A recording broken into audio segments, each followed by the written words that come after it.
going on, people? It's that dude named Dave. And I'm back. Evening schedule, guys. We're back to a prime time here. Not early morning. I know we've been doing early morning lately. How y'all doing? We back in the evening shift here. Or if you're on the other coast, it's late in the night, wherever y'all at here. But, I'm in the U.S. here. So it's prime time. It's people getting off work time. It's, people on second shift time. It's night time. That's where we at here. It's good to be back, guys. Good to be back. Before we get started, guys, these guys click on like. If you haven't already, subscribe to the channel. It doesn't cost you anything to subscribe to the channel, baby. Click on like, subscribe, share the video. You know what? I know you know people. You got WhatsApp groups. You got, group chat groups. And you know what you need to do here? Just go ahead and be like, yo, man, I've been on this channel. That dude, you know what I'm saying? He be crazy as hell. He says some good things, some bad things. He's all over the place, right? Go ahead and take the link and share it. Be like, all right, here we go. See who shows up here. You know what I mean? So yeah, that's what we at here. So shout out to everybody here. As y'all know as well, it is Super Chat Wednesday. I ain't out here for begging, but I'm just gonna let y'all know, like I always say, I'm an independent content creator, and this is not free. We gotta support the live streams, right? So you got super chat, super thanks, super stickers, as well as the Cash App that is scrolling on the ticker below. And I make sure I acknowledge y'all. And if I happen to miss y'all, I make sure I get y'all on the next live stream. I don't forget nobody. Ain't no super or Cash App left behind. So as we get started here, you guys see the title. You guys see the thumbnail, right? Modern single mom says black men are no good. Oh, we gotta talk about a little bit here. You know what I'm saying? It's a YouTuber homeless. Oh my God. What's going on in these YouTube space, guys? People want that worst drug known to man. It's called fame. We're gonna talk about it. And we're going to get into it. But before I get started, I'm not going to long stroke y'all. I do the quick hitters, and we get into these live streams and get in and get out so we can, get to cooking on what we got going here. So let's see who's in the chat. I'm going to recognize as part of the AIC in the live chat here. By the way, shout out to the Ninja Watchers. Whether you're driving home and you're still working or, you would drive on the road and you can't communicate, shout out to the Ninja Watchers because y'all mean so much to the channel as well. Also, shout out to the Replay Gang. I know a lot of people can't make the lives here, depending on schedules. Like I said, you could be driving, stuck in a meeting. You just don't get the damn notifications. So you know what that means? Replay Gang is in your future, but we treat you all the same because you're watching and enjoying the content. So let's get to the chat. Let's see who's here. Then let's get to business. All right, y'all? Let's see who's in the building, baby. Let's get cooking. MOP dropping his link, trying to get his channel going. I see you, MOP. Yeah, what's going on, Ron? You gonna go sub as soon as you get home? It looks like you're already a member. Why you got to sub if you're a member, brother? I appreciate you. Did you become a member and didn't sub yet? I don't know. Help your boy out, man. Cause I see the member icon on there. You know what I'm saying? Or maybe you did that and didn't realize it. I don't know. I appreciate the same, brother Ron. Welcome. What's going on, Bill? Good evening to you, brother. Yeah. We got Eric Jordan in the building. What's going on, EJ? EJ is here. What's going on, MOP again? Gabe's in the building. What it do to you, Gabe? Pinball. What's going on? Yeah. Who else we got here? Rocking with us here. Scrolling down. T. Lee is in the building. What's popping, T. Lee? Oh, man. Who else we got here? We scroll down here. Not going to hang on too long. Eric said, Dave, you did your thing on the video today. Sister Lose News S. No doubt, Eric. If you watched the video, I shouted you out. I want everybody knows here, guys. I'm going to get back into more short form content. I know lately I just been doing live streams. My schedule's been hectic. So when you get in this content creation game, creation is key. Content is key. And there's 3 major levels of content. Well, I'll say 4 now on YouTube. You got shorts, you got your short form videos. We call them VODs, video on demand. You got your podcast and you got your live streams. Live streams and podcasts can be synonymous, right? And I just been doing a lot of live streams lately because my schedule makes it so hard. But just know that I'm on the tick again, not only to do live streams, but back to short form content, because I know a lot of people can't absorb all the live streams. You can't commit to 3 hours, but some of y'all can commit to 20 minutes, right? So for today's video, If y'all missed it, I dropped the video. So if you go to my channel and click on the videos tab, you'll see a new video today. But Eric Jordan requested it. He paid for it. He is the sponsor. I made sure I shout him out in the video. And what happened was we did that video in the live stream. And if you guys knows, before we go forward here, if there is a video and we're reacting to it and y'all not feeling it, you can drop the $20 holla and we got to skip. Like Shannon Sharp, skip. A skip. We skipped the video, so I couldn't finish it. But you know what though? I tell people, if we skip a video, or you can send me an email on a video that I skipped, or just a video in general, drop the $20 holla, and we'll make a standalone video. And that's what we did here. No audience, standalone video. Eric paid the $20. Now he paid the $20 to skip. He paid the $20 to make the video. So Eric has been representing for your boy. So, but going forward, guys, if you all want a standalone video, you can be a sponsor. I will shout you out and talk about you, how you wanted this video. We'll react to the video and we'll premiere it on the day that you want it. You got to give me at least 2 to 3 days minimum. All right, I could probably flip them faster, but if you guys want on-demand videos, either put in the chat here or email it to me, and then within 48 to 72 hours, we'll get it cooking here. Yeah, drop a $20 holla, it goes to the top of the screen here, right? So if you just send me, if you'll say, Dave, do this, it don't work, I ain't gonna do it. You drop the holla, it goes up the totem pole, and if it works, and of course, if with YouTube guidelines, we rock with it. So salute to you, Eric. That was all for you, buddy. That was all for you. MLP said, Dave, flying bitches in with that fade. What are you talking about? What are you talking about? I'm crispy, baby. I normally have my hair down. I love it rocking my locks, my hair down, the 2 twists. But you know, your boy got cleaned up. You know, your boy had to get straightened up. So you see the fade game. You know what I mean? Yeah. That's one thing about having long hair, guys. It's multiple appointments. It ain't just getting your locks done. The twist and all this stuff going. You still got to get a haircut. You still got to get crispy like KFC chicken. Yeah. Who else in the building? Let's see here. Shout out to my man Steve in the building. What's going on, Steve? You are the first sponsor of today's show. So let me get a cook in here. Shout out to Steve with the $2 holla. Turn the chat blue. I love it when you turn the chat colors. What you got for me, brother? It's my B-Day. So let's party, Dave. Oh, snap. It's Steve's birthday. Hey, man. Hey, guys. I need everybody in the chat. If you're coming in late and you're on the delay, if you're already here, if you're in the replay gang, if you're ninja watching, if you gotta go in the live chat or the regular comment section, I need everybody to wish Steve a happy birthday. You know what I'm saying? You get another one, brother. Oh man, Steve, it's his birthday, y'all. It's Steve's birthday, man. Everybody wish Steve a happy birthday. We family here, guys. This is our cheers. Everybody knows your name. We salute everybody. We have a good time here. So I need y'all to represent and say, happy birthday, Steve.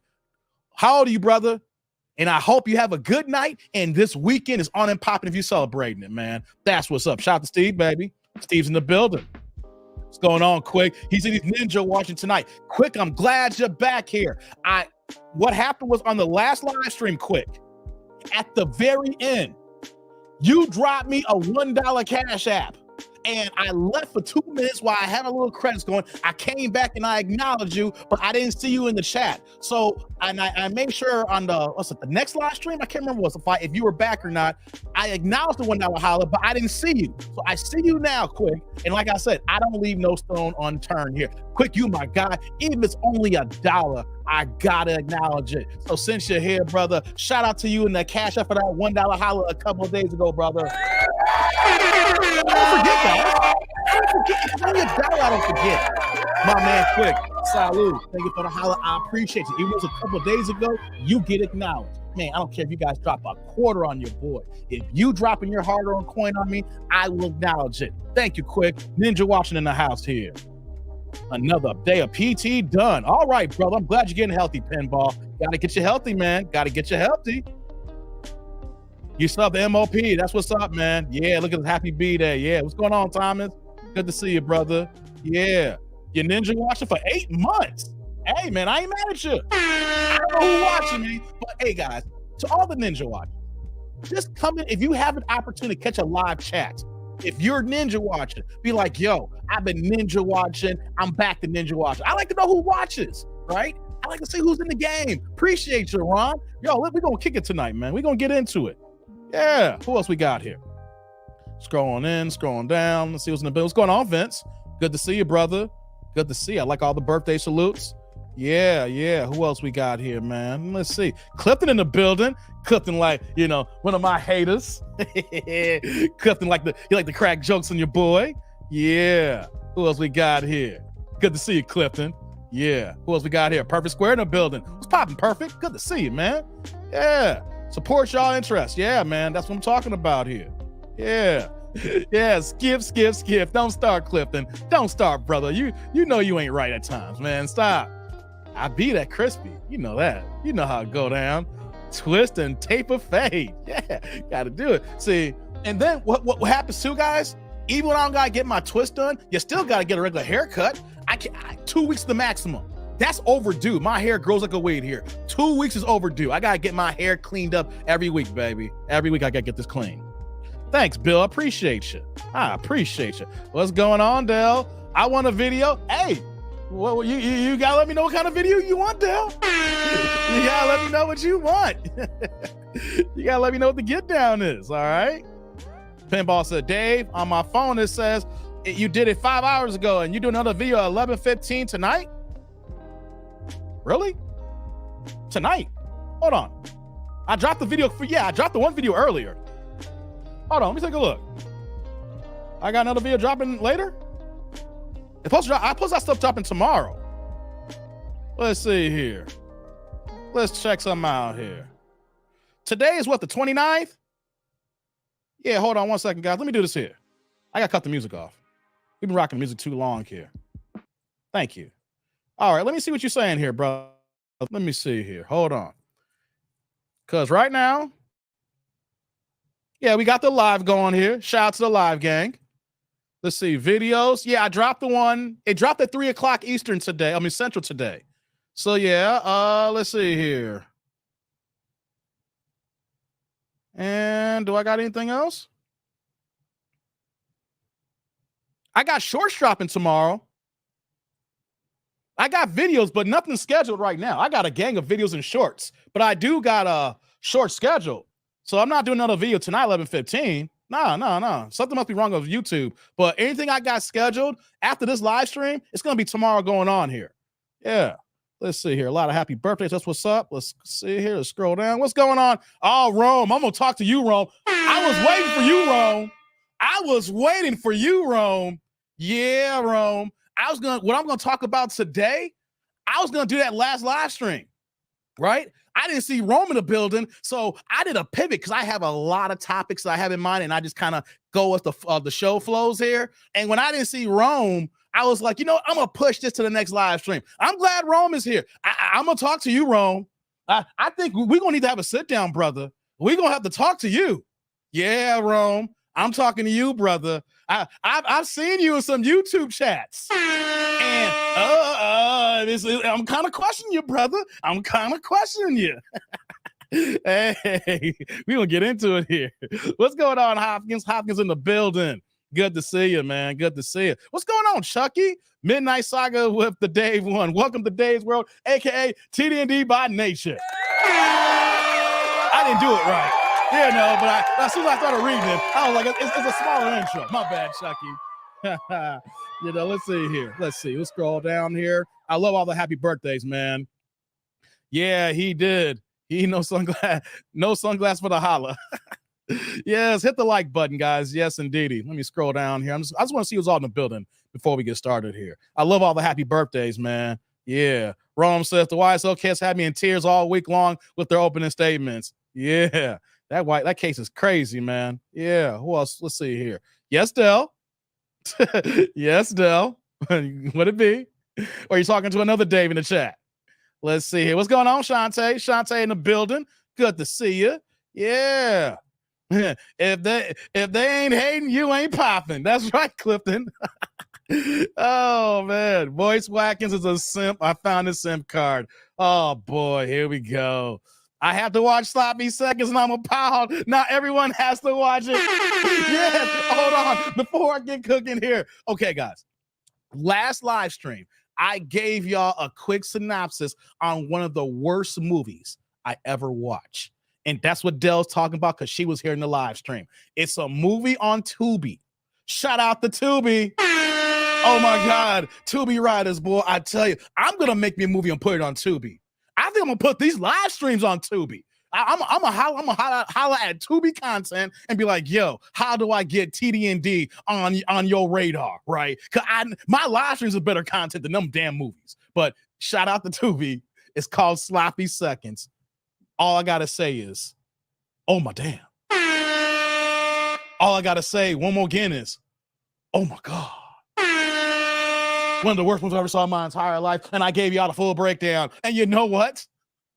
If you got enough weed, I might watch it again. I ain't gonna lie to y'all. I will not watch that sober. But if you guys send me to smoke, literally, if you guys send me to smoke, I'll watch it again. But oh my God, Dell, you gotta tell me what you thought about that movie. Lord have mercy. I never cared to watch Good Burger. My lady friend trying to get me watch Good Burger too. Oh, that's out now, right? I don't know if I can watch it either, Quick. I don't know if I can watch it either. Your alert is not on for me right now. Damn it. They never are. They never are. You know what I mean? Mm-hmm. It is what it is, though. I got to keep cooking, though. Got to keep cooking. Let's see here. Scroll down. Let's see here. You saying Sheila's in the building? Got the UKL tonight? Oh, okay. What's going on with that? Let's see here. You should see the new Hunger Games movie as well. I thought about that. I'm a Hunger Games fan. Because they've been replaying the Hunger Games on TV, and I actually like the movies. So yeah. I might check out the new Hunger Games. It's the prequel, right? I was reading it's the prequel. But was it like 80 years? It's like 50 or 60 years before the first. I forgot how they said it. It's but it begins. What's the one character's name? Kiefer Sutherland's character. It's about him before it gets into the first movie. So I'm interested. Mm-hmm. That dude was yeah, you talking about Rico, Dell? Hey, Dell, you talking about Rico? Yeah, yo, you talking about Rico, Dell? You talking about Rico? You ninja watching? That's what's up, Shantae. You ninja watch all day. That's what I'm talking about. You won't like this Hunger Games. Okay. And Keisha was an idiot. I forgot about Keisha.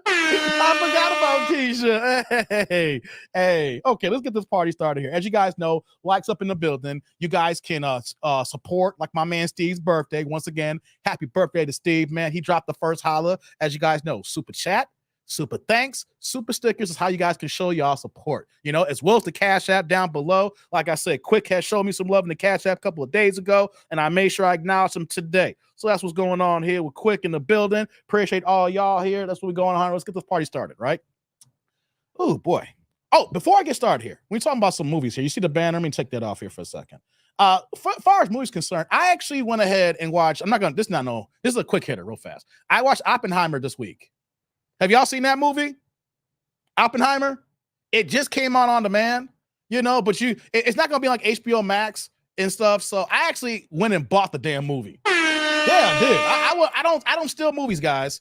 I don't fire stick the bootleg game anymore. You know what I mean? No, I do not bootleg. I put my money where my mouth is. I support it. Whether if I like it or not, I don't steal no more. The days of me stealing movies and content, that's like in my 20s, man. I'm in my 40s. I got gray hair. What look like I'm on a fire stick. Like, let me find this movie. Let me find the stream. Let me find the link. Guys, do yourself a favor. You're grown. Pay for it. Do the right thing. Obey the damn law, right? So, hey, what's going on, Sheila? It's all good. You're late, you're on time. We're just getting started. So I rented or actually purchased Oppenheimer. He's the man, the scientist who is responsible for the atomic bomb. All I got to say is this, guys. That was a good damn movie. Shout out to Christopher Nolan. He shot that bad boy in 4K. You plan to watch it, Larry? Hey, guys, Larry, before you guys watch it, the movie is 3 hours long. I thought I was watching Malcolm X. Where I was sitting down. It's literally 2 movies in one. Like, I'm not spoiling it. I'm just gonna tell y'all, like, look, he's the guy who made the atom bomb. The guy, I mean, the scientists, of course, there's a coalition that help out the Manhattan Project, but he was the guy, he was the main man, right? And the dude was so smart. The dude learned Dutch to speak Dutch in 6 weeks, and to learn Dutch and to speak it for teaching quantum physics. Can y'all learn a language in 6 weeks and start teaching quantum physics? That's how smart the dude was. He was a brainiac. Man, I'm not telling anything about it. Star-studded cast. Shout out to Robert Downey Jr. He murked that role, guys. He murked it. Man, oh man. Matt Damon. I'm a Matt Damon fan. He killed his role too. So yeah, I'm not spoiling it. It was in the theaters a few months ago. It just came on demand. You can buy it, whatever the case may be, how you trying to watch it. I don't say it's a good movie. Good movie. Prepare to sit down for 3 hours. I mean, literally, the credits come on at 2:55. So it's a full 3-hour movie. But check it out, though. Christopher Nolan knows he can direct his butt off, guys. Remember, Christopher Nolan made Inception. I love some Inception. I love Inception. God dizzle. You can't tell me nothing about some Inception. He made that movie. The Batman Begins series, with that Christopher Nolan. Yeah, man. Yeah. Hey, he shot the whole thing in IMAX, and I was watching behind the scenes footage, how the IMAX that he was using, it is shot in 18K per frame. God dang, that's why it cost so much money to make this movie. But when you see a certain scene, because Christopher Nolan's known for his climactic, big money shot scenes and explosion, things of that nature. So all I'm going to say is that there is a money scene, and it was well worth it. Man, I liked it. Y'all may not like it, but I'm telling you, I liked it. Okay? So let me move on here. I just got to give y'all off my chest, man. Since I bought it, I'm going to watch it again. Not tonight, of course. By the time I get done, I'll be tired. 3-hour movie. When I got another 3 hours to chill, and once again, I'm putting it back on. He says, it was worth the time. I love how they identify the political plays they use for the world conquering. That's right, Rome. Yeah, man. Yeah, one film I watched on Netflix was Operation Mincemeat. Oh, for real, Larry? I gotta check that out, man. Eric says 3 hours. Good Lord, hell. Hey, man, if you started at 6 or 7 o'clock, you get some food, you get some drink. If you get some smoke, if that's your thing, man, that's it for the night. That's a good night, man. I'm telling you, it's really good, man. It's really good. Chucky says, imagine TD&D on a slouch couch, popcorn in hand, and wait for it, no glasses. Hey, no. Well, that kind of movie, I watched it on the 70K. I mean, the 70-inch big screen I have, right? I got several big screens. It's on the 70 with the surround sound on, no sunglasses, because the fact it was on the IMAX and the way my TV is, I put on the nerd glasses. That's what y'all saw, my little Poindexter glasses on, so I can see everything clarity, man. So yeah, that's what's going on. So y'all want to know what I look like with glasses on? This is what I look like with glasses on. See, I'm not cockeyed. I can see. This is how I look, guys. Back to glasses. What's going on, Chucky? Let's see here. Dell says, my alerts don't be on. I just check certain content creators every day. Okay, gotcha, Dell. No problem. Says, I plan to watch it, Dave. I have plenty of free time. That's what's up, Pinball. Yeah, you do, man. Hey, man. Hey, with all the free time you got, brother, just prop that leg up. I'm guaranteed you, it's a good-ass movie. Oh, what's going on? Derek Gaines in the building. Are we 2 or 1, man? Nah, we quick hitters, man. Nah, stop it, Derek. Oppenheimer had me looking at my generation like, what are we doing, guys? Hey, man. Yeah, you behind me, Ron. We're a little slow here. Yeah, no doubt, man. Albert Einstein, they used him in the movie, too, as well. Pretty good movie. Yeah, let's see here. Let's scroll down. The legend. Yeah, no, I told you, yeah. And by the way, guys, these ain't cheap either. You know what these are, Chucky? Tom Ford. Mm-hmm. This is what y'all see when I go to work. When I'm out in the streets, when I'm talking to people and clients, I'm helping people out, I rock the Tom Fords, right? I'm rock the Tom Fords. But when I come online here, I put on the polo joints, all right? That's how we get down here. Yeah, what's going on, Ryan? What 3-hour movie you guys talking about? Oppenheimer, brother. The new one that just came out. Yeah, that's what we're talking about. Good to see you, brother. Good to see you. All right, guys, I gave my 2 cents on Oppenheimer. Go check it out. Good movie, man. Let's get into the show, guys. Y'all ready? Let's get into the show. Let's get into this live stream here. You know what I'm saying? I cannot watch a 3-hour movie, says Dell. Well, break it up, Dell. How about this here? Break it up into an hour and a half segment. You watch 1 hour and 15, 30 minutes now, then you come back and you watch the rest later. It's literally 2 movies in one. When you actually watch it and consume it, it's like how Malcolm X was like multiple movies in one. Because you know you had the beginning early phase of Malcolm X when he was Malcolm Little and he was the thief, he was the crook, he was the pimp. You know what I'm saying? And then he went to prison, and then you see the transition, and then in the back half of the movie, he became Malcolm X, and then the back in the movie, he wasn't just Malcolm X, the Nation of Islam, but he became what's he like a Sunni Muslim basically at the end when he did his pilgrimage? Wasn't he like I don't quote me if I'm wrong or not, but once he made the pilgrimage, he left the nation. I can't remember, but wasn't he like a Sunni Muslim? But you understand what I'm saying though? Malcolm X was the tale of like 2-3 movies. That's Oppenheimer if you want to break that down. You know what I mean? So yeah, so let's get into it, guys. Glad everybody's here today. Shout out to Rome in the building. I'm going to talk to Rome directly because, you know, I saw you in a couple of live streams, Rome, and I'm directing this towards you. Shabazz. All right, T. Lee. Thank you. Thank you, T. Lee. I want to be corrected. When I say things and I'm unsure, I ask out. Yo, can y'all correct me if I'm wrong on this one here? Yeah. Dave out in the street looking like Kip Smith III. That trip to Mecca changed Malcolm. Yes, it did, Larry. Yes, it did, man. It'll change anybody if you're not even a Muslim. You know what I'm saying? It'll change anybody if you don't practice. Yeah. All right, guys. Let's get into it here. Now, earlier today, I saw a video from O'Shea Do Jackson. He was thinking what I'm thinking here. And I want to talk about a YouTuber who is doing down bad right now, guys. He doing horrible. He ain't living well, guys. I was, you know, I was really picking on the situation back, what was that, March or April? Or if I remember early in the year. I'm talking about Mike TV. Some of y'all may know him because I talked about him. People like Rome, I see you in his chat, his live stream chat section. I seen you, Rome, watching in his live stream about a week ago, Rome. I saw you in his live stream. I saw you in the chat that I want to talk about him again. Because if y'all don't know, if y'all weren't around when I was doing the live streams, he's cool with you. Rome, I'm going to tell you, we're going to talk about it, Rome. Yo, we're going to talk about association. I'm going to make you, I ain't trying to judge people. I'm going to make you feel bad about this, Rome. I'm going to make you feel bad. Yeah, Bill, he's kind of back. He's kind of back, Bill.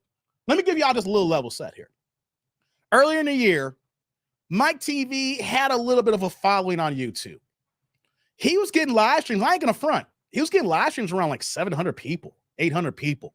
You know, he had a large following when he was getting these live streams. But what was going on, though, was he was using his platform for the negative impact energy that is not sustainable in YouTube. What am I talking about here? Well, he started off trying to expose YouTubers, right? First with Pearl. Shout out to Racist Pearl. Just racist things, right? You know, so when I saw him going on Pearl, I'm like, yeah, go ahead. Everybody need to do that. Go in on Pearl. Go in on her, right? Then he went on Pearl's best friend, Real Fensapien, right? If you don't know who she is, she's a content creator, and she's a grifter as well. But, you know, like, he went after her, and the problem with Real Fensapien is she saw him talking about her, so she went and clicked the link and went on one of his live streams. And guys, just remember, if someone's picking on you and you go to their live stream, you are playing an away game. That is not a home field advantage. So he was going to go ahead and just kind of do what he wanted to do to her, right? But she was grifting, and I get it, though. So he was, quote unquote, exposing her, but he wasn't really exposing her, just showcasing the ignorance that was going on. So when that was going on, what's going on, Arthur? When that was going on, I was like, all right, cool. You know, he's going after people who are grifting, who ain't really, they claiming there's something there or not. All right.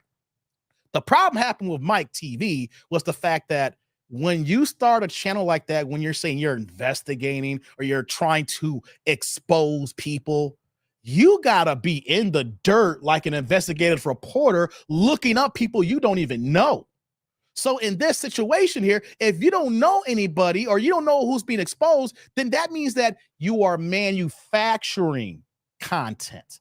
That means that you are making up stuff because you're trying to still drive your YouTube algorithm to what you're doing here. So it got to the point he started attacking Melanie King. He started attacking Anton Daniels. He was attacking O'Shea Do Jackson. He was attacking the lead attorney, TLA. You named it. He just started going after people. He was going after Kevin Samuels at one time. He's going after a gang of content creators in the name of exposing. But you know what happened, guys? He did that, mess Melanie King. Yes, he did almanize. Melanie King actually clicked the link. I was actually watching that. I was like, oh my God, why would you click the link? Here's the problem, though, what Mike TV did. He went after Dennis Sperling. Shout out to the Blizzard King. And if Dennis Sperling sees my live stream, just to let you know, I never have beef with the Blizzard King. I rock with Dennis Sperling. He may not know me. I've watched his live streams. I click like when he comes on. I subscribe to his channel. I follow his IG. I like what Brother Dennis is doing. Anybody want to say anything? Y'all not going to get me to say anything bad about Brother Dennis, all right? Dennis, you're doing the damn thing, right? Some people may not like him. I like what Dennis Sperling does, right? I like him. What happened, though, Mike TV went out of his way to try to call Dennis Sperling a pedo rapper, and then try to go after the Passport Bros and say things that are not true. Here's the reason that in hindsight, I saw why Dennis Sperling didn't let it go like a lot of people. It's like, this dude, who he is, he got like 10, 11,000 subscribers. We ain't messing with him, right? In hindsight, guys, I know why. I mentioned in a few live streams ago why he went after him. Dennis Sperling, correct me if I'm wrong here, I believe he had just got custody of his third son. So think about this here, guys. If you are a lawyer and you're a YouTuber and you're fighting for custody of your kid, how is that going to look in the courts of law for your reputation as an esquire, as a counselor, as a lawyer? But then you're trying to get your young son, and then people are making accusations that you are a diddler. Do you all hear me? You hear me, Rome? What I'm talking about here? I'm giving the background. I'm saying here's the thing here. Hey, y'all, I don't want anybody to get their channel taken, but I believe in energy. And if you move a certain way, Rome, I'm telling you, you get what you get coming. And people like that, I could never support, because that man's a backstabber, Mike TV. That's a guy you can't trust. Because what happened after that? He went after him and then and hit off the flags saying, take my videos down. You're going to demonetize. We're going to take you back. Take you down. But what happened here? What's going on, Charles? Good to see you, man. Know what happened, guys? Dennis Sperling felt kindness for Mike TV. Found out that Mike TV's sister, her baby daddy, is sick or needed serious medical attention, to the point where that a GoFundMe was set up. Don't know if you guys noticed that. A GoFundMe was set up. Dennis Sperling said, hey, look, guys, I know what Mike TV said about me. I know what he made videos about me, but he's a young brother. He's a young brother, and he's going through some family problems. Here's the link to the GoFundMe. Drop some money for the family because they need it. He even called his sister a queen, said the queen needs it because she's trying to support her king. So, and this, I know how I found out. I found out following Dennis Sperling's IG channel. And so I saw these posts, and Dennis Sperling said, go to the GoFundMe, said Dennis Sperling sent me, and show support. And all of a sudden, then I'm seeing gangs of support from Dennis Sperling's subscriber base here. That's what I'm saying. Shout out to Dennis Sperling and the people who support him, because when he says that something needs to be done, they went ahead and did it and followed his lead, and they showed their money what needed to be done to help out, right? So all this money went to the GoFundMe. You know what Mike TV did, Rome? Do you know what, Rome, do you know what Mike TV did? He doubled down on Dennis Sperling. He made more videos calling him a pedo, Rome. That's what I'm talking about. It's people who help you. You got beef with someone, and the guy says, no, I don't want to beef with you, black man. We don't need to be beefing right now. I want to help you out. I want to help your family out. And what did Mike TV do? He doubled down and called him a pedo. And so you know what happened there, Rome? Dennis took the gloves off and said, you know what? I'm tired of this. Get your channel taken down. And he followed the rules, what he needed to do, and took his ass down, right? Got taken down. They went back and forth, talking about there's a court case this day here. Dennis like, I'm going to go to court for this and, do what I got to do. Mike TV said that, hey, I'm going to court. And you know what happened? He didn't go to court. He didn't fight it. He had to accept it, lost his channel, taken down, got to move on, right? That's happened like 4 or 5 months ago, give or take, right? I think like 5 months ago. 5 months ago. Let's fast forward now, guys. We're going to fast forward to why I'm talking about it today here. I was just, going through my YouTube algorithm. I got several YouTube accounts. So one of my accounts pulled up, and I'm looking, and I see Mike TV too. He got a backup channel. He came back onto Mike TV too, and what he's been doing is re-uploading his videos from his original channel and uploading them up. But what was he uploading that caught me off guard? Well, Tribe, take a look at this here. I want y'all to take a look at this here. This is on Mike's community tab here, guys, on his backup channel that should have been taken down, but hey, it is what it is. Let him keep rocking if he's going to rock here. It says here, this was 6 days ago. I'm going to read it for you guys. For those familiar with me and my content, I am known for my honesty and transparency. Besides reacting to content, I call out frauds and fake gurus. Interesting. You call out frauds and gurus. Rome, do you know he's a fraud and guru himself? But we'll talk about that in a little bit here. This garners a lot of hate. People have made up countless rumors about me simply because of the critiques I make about their favorite content creators, and we all know how messy Black YouTube is. Yeah, no accountability, Mike. With that being said, I'm currently facing difficult times and find myself homeless on Thanksgiving. The content creator and me decided to start a TikTok called Rag to Riches 916999, where I will document my journey and provide ground level insight into the homelessness crisis plaguing America.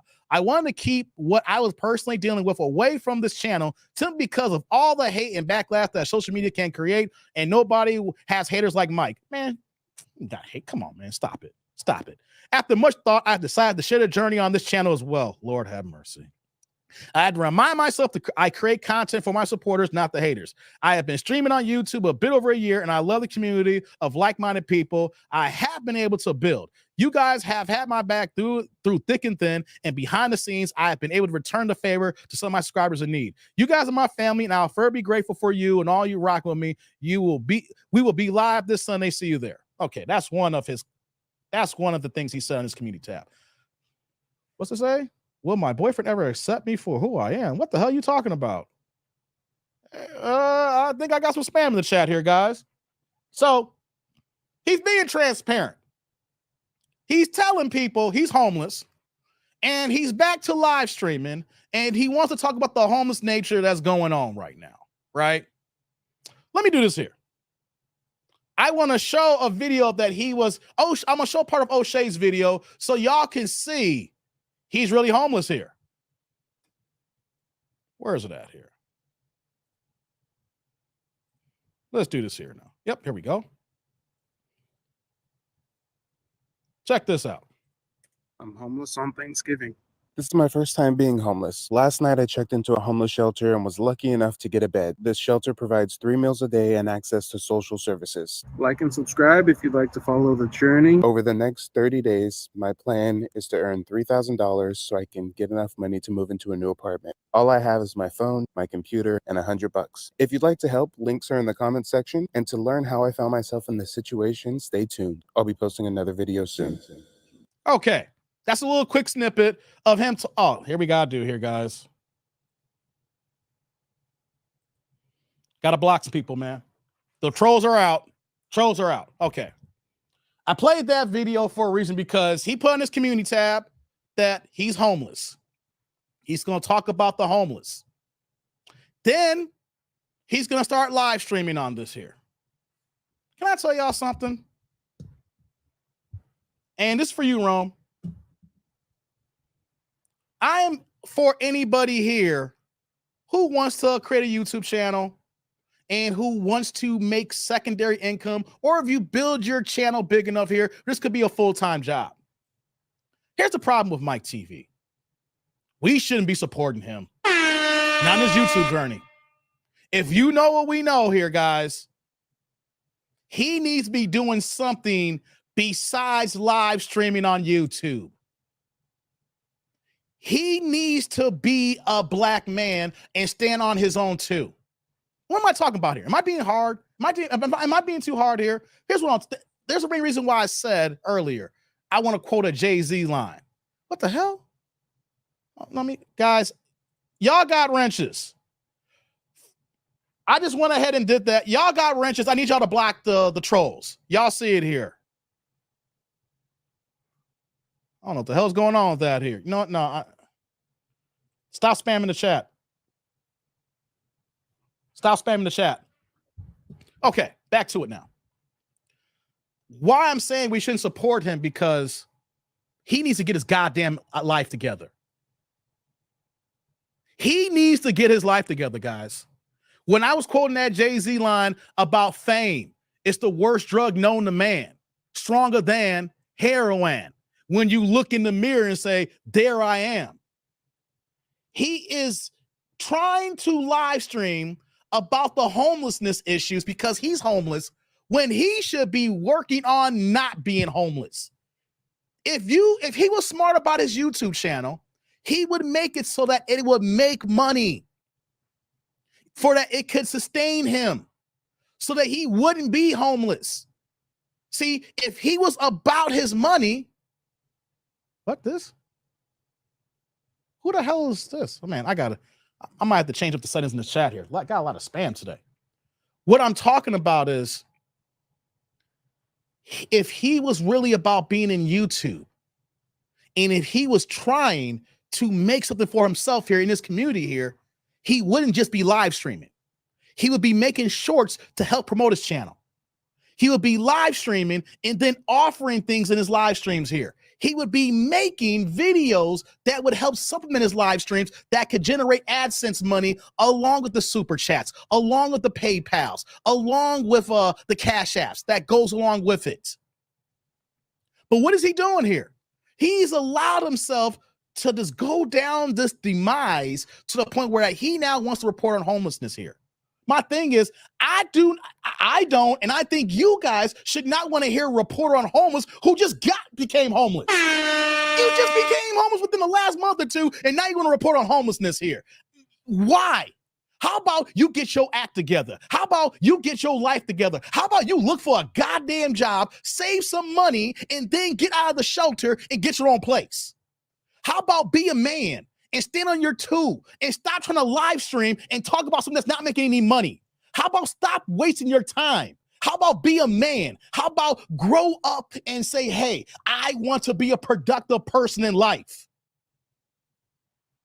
How about that? But and he's like, Dave, why are you trying to sun us here? What does Mike TV offer right now?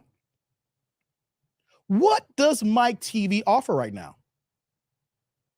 See, it's one thing if you don't watch something, it's like, I got to decompress from life. I'm tired. I don't want to watch anything educational all the time. I just want to laugh and I just want to feel good. But what happens? The person on the TV is not doing anything to help themselves out, and all they're doing is building demise. And the more you watch and support him, the more the demise is coming. The more demise is in his, not in the future, it's in his presence. What about that? You guys think about that? The fact that this man is homeless, he's able-bodied. He said in his community tab, all he has is computer, his iPhone, and a little bit, and when he gets to homeless shelter, a connection. And he wants to talk about offering solutions and offering content about the homeless when you first got into being homeless here. I want to talk to people who've worked in homeless, who worked in the shelters, who've been in the game, who's been in the streets for decades and understand the streets. Not someone who can't take care of himself and is over here want to talk about something and he's trying to drip because he ain't got nothing going on in his life. The man got child support issues. The man's homeless. The man runs GoFundMe frauds. Yeah, he has. Yes, he has. I don't know why the trolls are, Derek. We're going to take care of that in a second.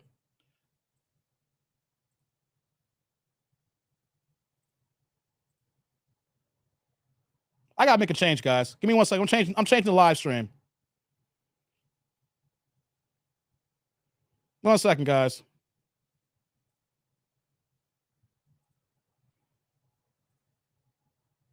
There we go.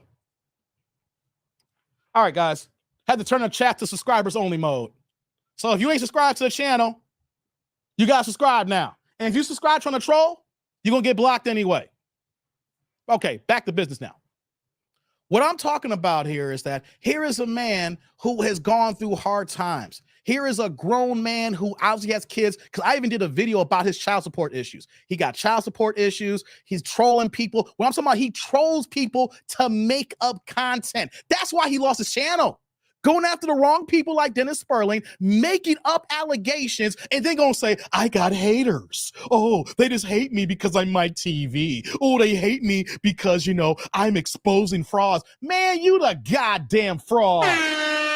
You are lower than low. You are worse than a man because you can't take care of yourself. A man who can't take care of himself is worse than, is less than. And I want black brothers to know we can't be supporting things like this here until the man wants to get better. We should not be supporting him until he wants to do what's right. We should not be supporting guys like this here who just talking shit that talk shit and not adding anything to the community, just making up baseless lies, talking about people, whether you like these content creators or not, he lied on them. And know what that means when I'm talking about Rome? If he will lie on them for no reason, Rome, he will lie on you. Because he don't have no faith, no trust in anything, because the man doesn't have any source of security. And when you have no source of security, you'll do anything just to get a bite. What I'm talking about is tough love. What I'm talking about is get off goddamn YouTube. Because if you was really understanding YouTube, you would be using YouTube to your advantage to make money to get out of your situation. You say, you know what, though? I have a base. I have a subscriber base. I'm homeless right now. Let me dedicate 2 or 3 hours to YouTube a day so I can get this money. And these other hours a day, I'm going to try to look for a job, got to stack my money up, try to find some friends that can help me get out of the situation here. But what is he doing here? He's not using YouTube to his advantage to get out of his home situation. That's why I got a problem right now. People, we can make a whole bunch of money on YouTube. If y'all really knew how much money I made on YouTube, you would say, goddamn Dave. Seriously. Seriously. My thing is, he's over here lying because he's addicted to the people who he talks to. He's addicted to this YouTube fame. He's addicted to social media. The problem is when you got responsibilities and needs, you need to be a man and take care of yourself. You got bills to pay. You need to stand on your two here. And if you got a source of revenue and the fact that you're not using it, you're just get on camera and say, hey, here I am, and I want to talk about this here. What are we doing to support him then? You are helping him go down this demise here.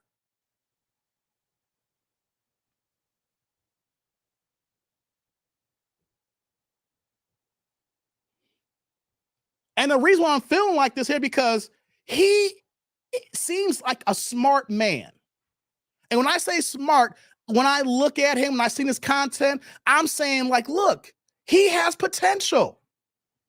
He has potential to be a decent YouTuber. At one time, he had over 700-800 people in live streams every other day. So people had an idea of his personality and say, yo, I can see when to rock with him. But when all you do is lie, when all you do is make things up, when all you do is create this energy to tear people down for clicks and views, and when you're doing that, you're not even maximizing your clicks and views. If he was taking these live streams, turn them to shorts and short form content, and was taking those 700 live streams, basically people in there, and then creating that to thousands and thousands of views and making money, he wouldn't be homeless. What I'm talking about is a person who does not know how to apply himself here. He's been on YouTube this long here and is not applying himself. Why? He's addicted to the live streaming fame, the people coming into the chat. Oh, we rock with you. We like you. Don't let the haters get to you. Man, y'all, Rome, y'all bigging this man up in a goddamn shelter. How is it a black man's going to be in a shelter and trying to live stream? When we talk about black women and putting the cart before the horse, getting pregnant before getting married, Mike TV is like that too. Putting the cart before the horse. The opportunity to make money, the opportunity to make something better for yourself, and you're doing the opposite. Rome says, I thought he was funny on some shows. I saw he was down on his luck, and I know that feeling to rebuild. He was the male version of Tasha K to me. He ain't no.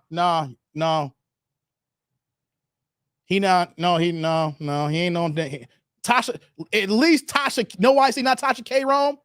Because Tasha K puts in work. Tasha K is willing to grind on YouTube. I'm not trying to say what Tasha K does is right. What I'm saying is what she does, and she applies YouTube laws and understand how this YouTube content creation works along with her other platforms and found a way to make money, Rome. He is doing the bare minimum on YouTube to make money. And he's not even making that much money. If anything, he's wasting his time. That's why I got a problem. I'm seeing an able-bodied man who, with a sound of he understand YouTube, wouldn't be homeless if he followed the work ethic. He's not hungry for it. He's lazy. And the fact that he's lazy showcases why he's at right now, and all he wants to do is live stream. See, I got some of myself here. I see y'all supers here, guys. Don't worry, I'll get y'all supers in a second. I have said I need to start doing more on YouTube because I know what it takes to create this channel. I know what it takes to build this channel. I was doing the bare minimum. Why? Because I have a family and careers and responsibility. I was going ham last year. What happened? Your boy got a job promotion. And what happened with the job promotion? I couldn't invest in YouTube like I wanted to, so I was doing what I can. When you're homeless or on the brink of homeless, you got nothing but time. You got nothing but time. Make the content, put it out there, trick the algorithm, get this money. Excuse me. So, but if all you're gonna do is just live stream, and you don't have the base to sustain your living, all you're doing is wasting time.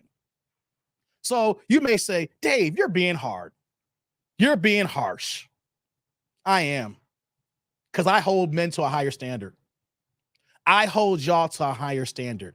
And you should know how cold it is outside. I'm in Chicago right now. It was 5 degrees outside today. It's cold outside. And the world don't owe you understanding. The world don't love us black men. Either you work and you eat, you work yourself to feed yourself, or you don't get no food at all. So any person who has the level of success that he could have had on YouTube and he loses his channel, able to keep his backup channel and is doing the bare minimum, he's homeless. So why have a problem? He's begging y'all for money. Why are y'all giving this man money? Y'all, he's begging when all he needs to do is invest 3 or 4 days of hard. If you're homeless, invest a hard 7 days of doing nothing but YouTube so you can get a schedule going, get back on the algorithm and grow from there. And within a month and a half, the dude should be making a couple thousand a month on the bare minimum. He ain't doing that. I'm calling out someone who's lazy, who needs to put his camera down, needs to stop live streaming, and needs to say, what do I need to do, guys, situation? Because I don't understand YouTube. I know this how this money game works here, but I'm not hungry enough to get this money. So I need to get off my ass, get a job, stack this money, and then get out of this shelter here. That's why I got a problem.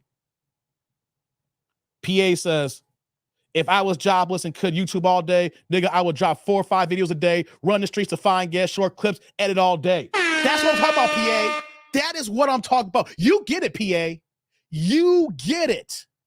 If I'm homeless or about to be homeless and I have a monetized channel, you know what's going to happen? I'm dropping 2 to 3 shorts a day. I'm dropping 2 to 3 videos and reaction videos a day. I'm live streaming every day or every other day. And in my live streams, I'm clipping videos in certain segments here, adding the visual effects and editing and putting it out there. I'm having at least 2 or 3 pieces of content every day, juicing the algorithm, getting this AdSense money, and figuring out how to keep growing so I can get this going here so I don't have to be homeless, get this money. YouTube only pays once a month between the 21st and the 26th. I'm juicing the algorithm so by the time December 21st happens here, I got a big-ass YouTube check so I can put that down for a down payment or for at least for an apartment and first and last month security. And then I'm going ham during that time period. The same thing for the whole month of December because it's cold outside, baby. It's not like it's hot outside. You can go out and kick it. It's cold, baby. It's cold. There ain't nothing to do for you out there in them streets. The streets don't love you. So this is the kicking the ass video here, guys. This is a kicking the ass video. If you are on your luck and you're doing the bare minimum, I ain't got no love for you. I'm gonna look at you saying, stop being goddamn lazy, right? Stop being lazy. Get to work. Figure it out. Because you know what? Before you became homeless, You knew the homelessness was coming. Your bills weren't getting paid. The rent weren't getting paid. Check this out, guys. The reason why I got an issue too. Hey, T. Lee, you know why I have an issue with this too? It ain't the first time he's been homeless, man. He lived out of his van before. He lived out of his van before. I got a problem with able-bodied men doing the bare minimum and then begging y'all for money, begging for PayPal, begging for Cash App, begging for donations, putting a P.O. box so y'all can send things for the holidays. We are men here. We don't beg for nothing here. I start my live stream and I tell you how this channel works. And I say to myself, I say to y'all, hey, we have super chat, super thanks, super stickers, and the Cash App, donate, because that's how we keep the channel going. We keep it moving. Y'all don't see me in my community tab asking for Cash Apps. I have never in my life here on YouTube put a message in my community tab asking y'all for supers.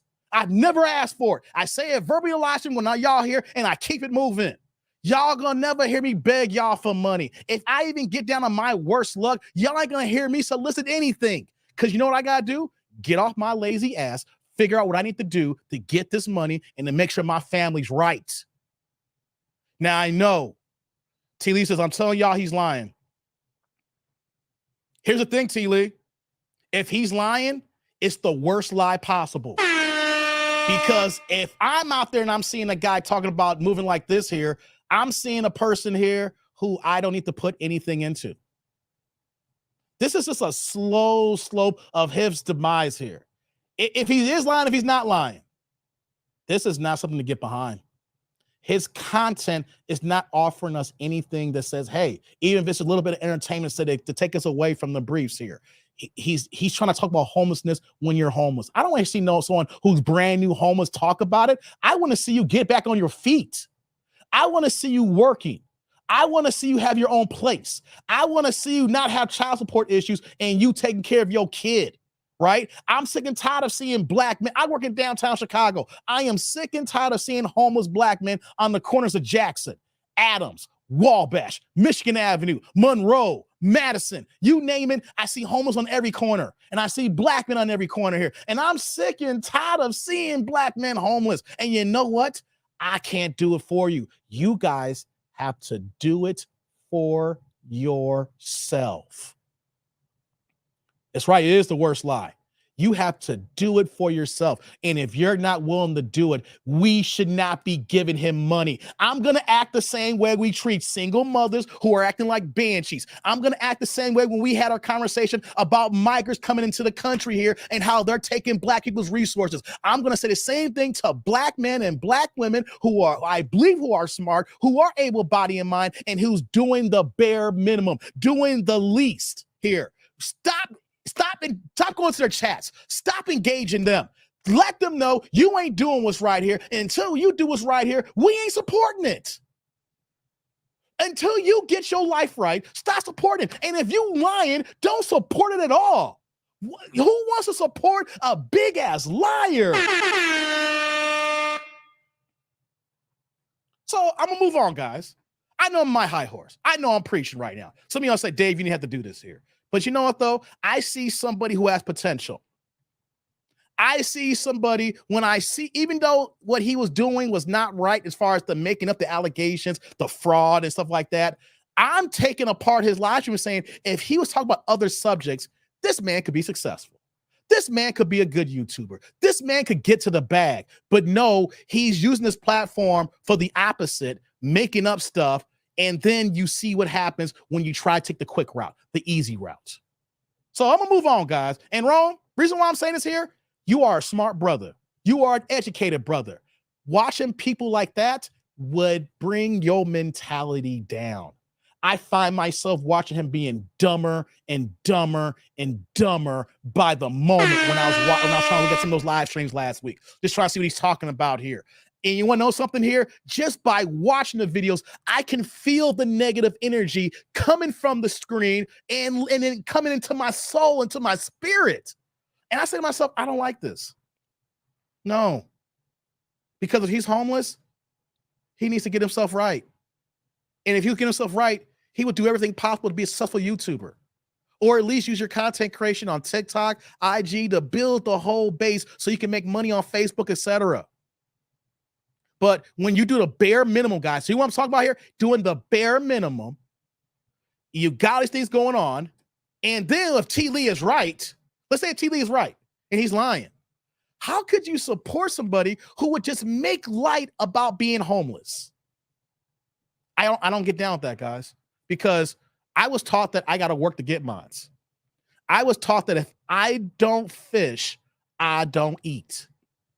I was taught that if I don't get it from the mud, ain't no one going to get it for me. I was taught that I need to be a man and take care of mines. And if Mike TV is telling the truth, he needs to get his life together. He needs to figure out how to get out of these slums here. He needs to figure out how to kill this negative energy, because the way you're moving ain't right, brother. Ain't right. And you can say people are hating on you. There's receipts out there about child support. There's receipts about you living in your van. There's receipts about you lying. And you want to know something? You can keep doing that for a certain period of time, but eventually that energy is going to go around and come back to you. And when it hits hard, it hits hard. And that's what's going on now. It is hitting you hard. I don't have a problem if you want to be on YouTube. I have a problem of you not taking care of yourself and doing the bare minimum on YouTube. How about figure this YouTube game out? You should have already. You've been here long enough. How about you figure this YouTube game out? Then you try to figure out your channels, the way you want to move, and then you monetize that, but the content moving forward here. But no one wants to hear you talk about homelessness. Not so newly homeless. I want to talk to people who is helping the homeless. I want to talk to people who's been involved, is in the streets and has their ear to the ground, not some grifter. So if y'all support him, go right ahead. If you watch his channel, support him, all you're doing is supporting his laziness. Because if someone's homeless and has got all these things going on right now, he should be out there getting it, looking for it 24/7. Sleep should only be an option. So go ahead and support him, guys. And I'm talking about you, Rome. Yeah, you smart brother. And I don't want to see you get manipulated by people like that. I know you're a grown man. You're going to do what you want to do. Everybody's grown here. Do what you want to do. I'm talking about seeing my black people get it. I want to see my black people successful. I don't want to deal with my black people being lazy. I don't want to deal with black people who are lying. I don't want to deal with black people who have negative energy and spirit. I want to deal only with black men and women, whether it's entertainment, business, whatever it is, they are getting it. Because what he's doing is not getting it. And what he's doing for the people around him too as well, it's just nothing but chaos. So when someone's surrounded with chaos, let's remove ourselves from the chaos. Get his life together. Get it right. Then come back on YouTube with positive energy. Refocus energy. Refocus with the type of niche that you want to go into, with the charisma that you have, and then get this money. Until then, I'm not here for it. And I'm going to look at all y'all side-eye supporting this brother here. All right? Because he needs a wake-up call. And if the wake-up call is not happening now, it never will happen. Let me get to y'all supers here, guys. I know it's on my high horse, guys. I'm going to get to y'all comments here. I know it. People going to say, Dave, who are you? I know it. But hey, that's just how I feel, guys. This is how I feel. Let me scroll back up here. I'm going to see who's in the comment section here. I didn't want to lose my train of thought. This is why I wasn't looking at y'all comments here. So let me go here. What's going on, Lou? Lou in the building, man. I see you, man. Hold on here. Let me go back up. Okay, here we go here, right? PA, what's going on, man? Yeah, I see you in the building here. Check it out. Shout out to my man Ryan in the building. I didn't forget about you, brother. If I had mentioned when it came in here, I lost my train of focus. My man Ryan coming in with the 49.99. You know what that means? He dropped the $50 holla, turning the chat purple. When I said I love the chat colors, man, we got that Prince Purple Rain in the game here, saying thanks for doing what you do, bro. This is for all the videos I've missed. God damn, man. My man Ryan in the building. Hey, brother. Salute. Thank you for the holla. I appreciate you, man. Thank you. You know what, man? When you drop the purple, Ryan, you get another one. Oh, man, Ryan. Boy, I tell you.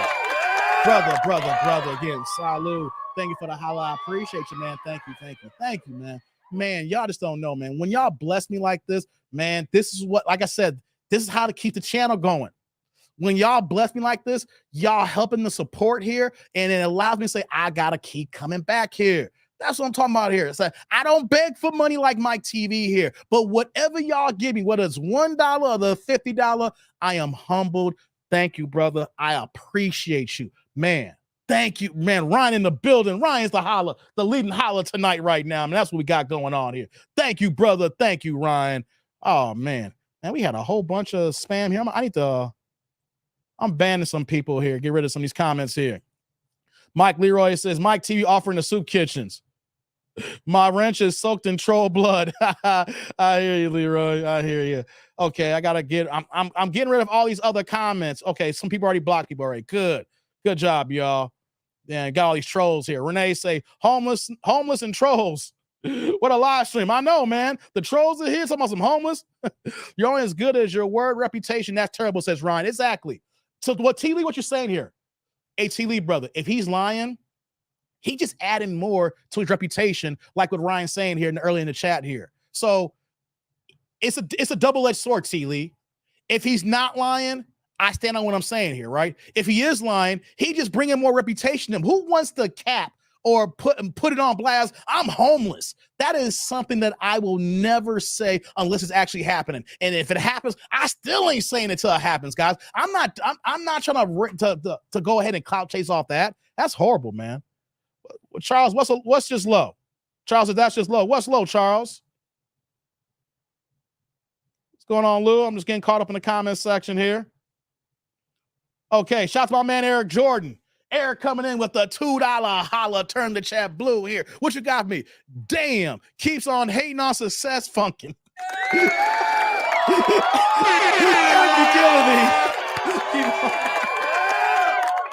My man EJ in the building. I rock him, Eric. Eric, my guy, man. Hey, Eric, salute. Thank you for the holla. I appreciate you, man. Thank you, Eric. Eric a fool, man. I appreciate you, man. Yeah.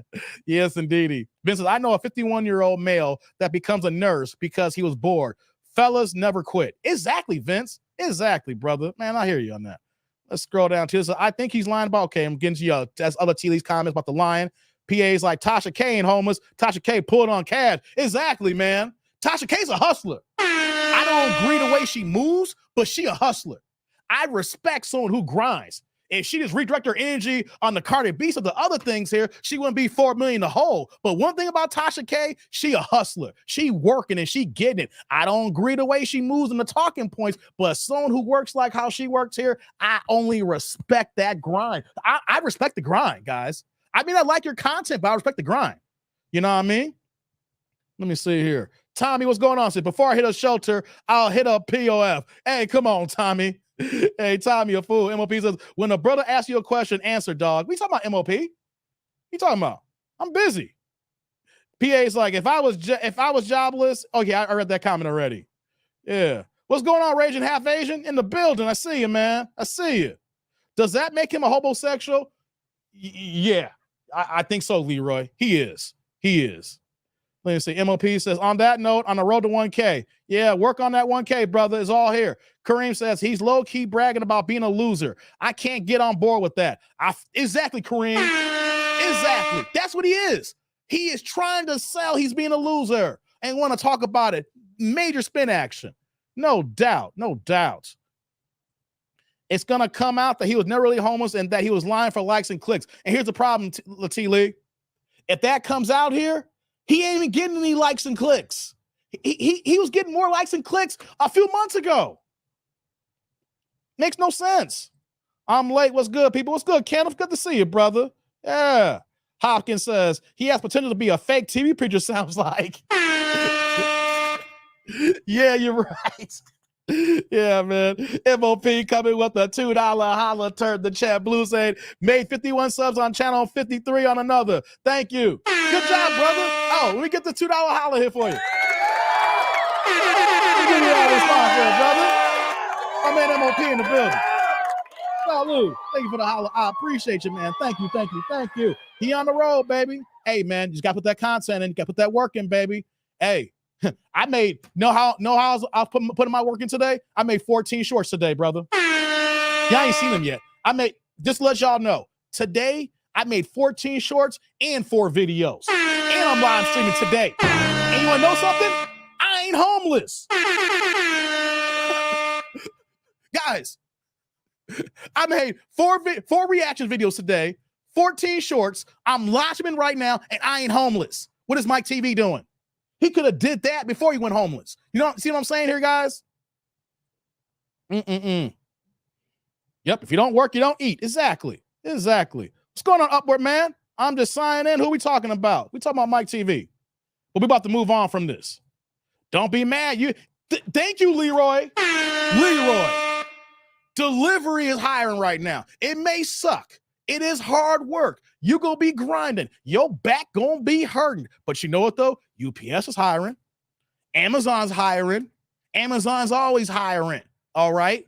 You can get a job. The question is probably not the job you want. But you know what though? Beggars can't be choosers. How about you get a job at Amazon? Get a job at UPS. Start working. Even though it's cold, get your money right. And then start figuring out the content. Come to the homeless shelter and start working on some content. And then eventually get some money in your pocket and figure this thing out. There's ways to get money, guys. Hey, even if it's not ideal, you can get a job somewhere. If my last solution was Amazon, I've been there yesterday. It would suck, but I'm going to get some money in this pocket, baby. I'm going to figure it out. I'll be on YouTube. I'll be on Amazon. I'm going to create another YouTube channel. I'm going to do what I'm going to do here, baby.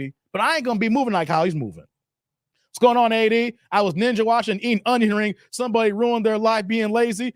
Yes, they did, AD. Ruined their life. What's going on, Jay? Good to see you, brother. Jay in the building. I seen a brother begging for days, weeks, and months in the same spot. Then he bought a Mercedes. Damn. Damn. This dude sounds like he's possibly a pathological liar. I agree with you on that, T. Lee. I do agree with you on that, man. Renee's like, show him your belt, Dave. That's who you are. Lucille behind me. That's the belt, brother, Renee. Yeah, what's going on? Rod in the building. The fact that stuff like this happens is the reason why I don't jump in everybody's comment section. I got to observe and check the temperature of the room and the message. Facts. I don't rock with just anybody, man. If you see me in the comments, you see me in the live chat in the comment section, I vetted the people. You're not going to just see me in anybody's live stream. You know what I'm saying? If I show up and I start talking, look what I'm saying here. You know what I mean? Hey, Dave, it's been a minute since I've seen a live, but I've been catching the replays. Welcome back. Welcome back, man. It's all good. Replay gang, brother. Welcome back. Let's see here. I'm just going to get caught up here. You right, Dave. FLI, I ain't handling the business as a man. I'm serious, man. I'm serious. Stop being a man in these day and age, man. Yeah. Homeless. I used to sell blunts when I was a kid at the clubs. Statues fab. Like Spice Boy said, if I came to it, I'd probably still do it. Put a 9 in my doors, get straight to it. Spice Boy.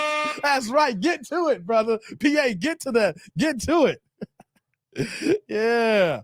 Let's see here. I'm just getting caught up here. Is Hopkins a troll? No, he's not a troll. Hopkins is the real deal. What's going on, quality guy? Cuff your balls and man up. No, Hopkins is a real dude. I like Hopkins. Yeah. Shout out to Hopkins in the chat here. What's going on, AD? AD's coming back with the $5 holla. Turn the chat green here. What you got me, brother? I met a homeless guy last year. Dude has more IG followers than me. He wrote a book, got published, and gets temporary housing. No excuses. Be a man. Damn.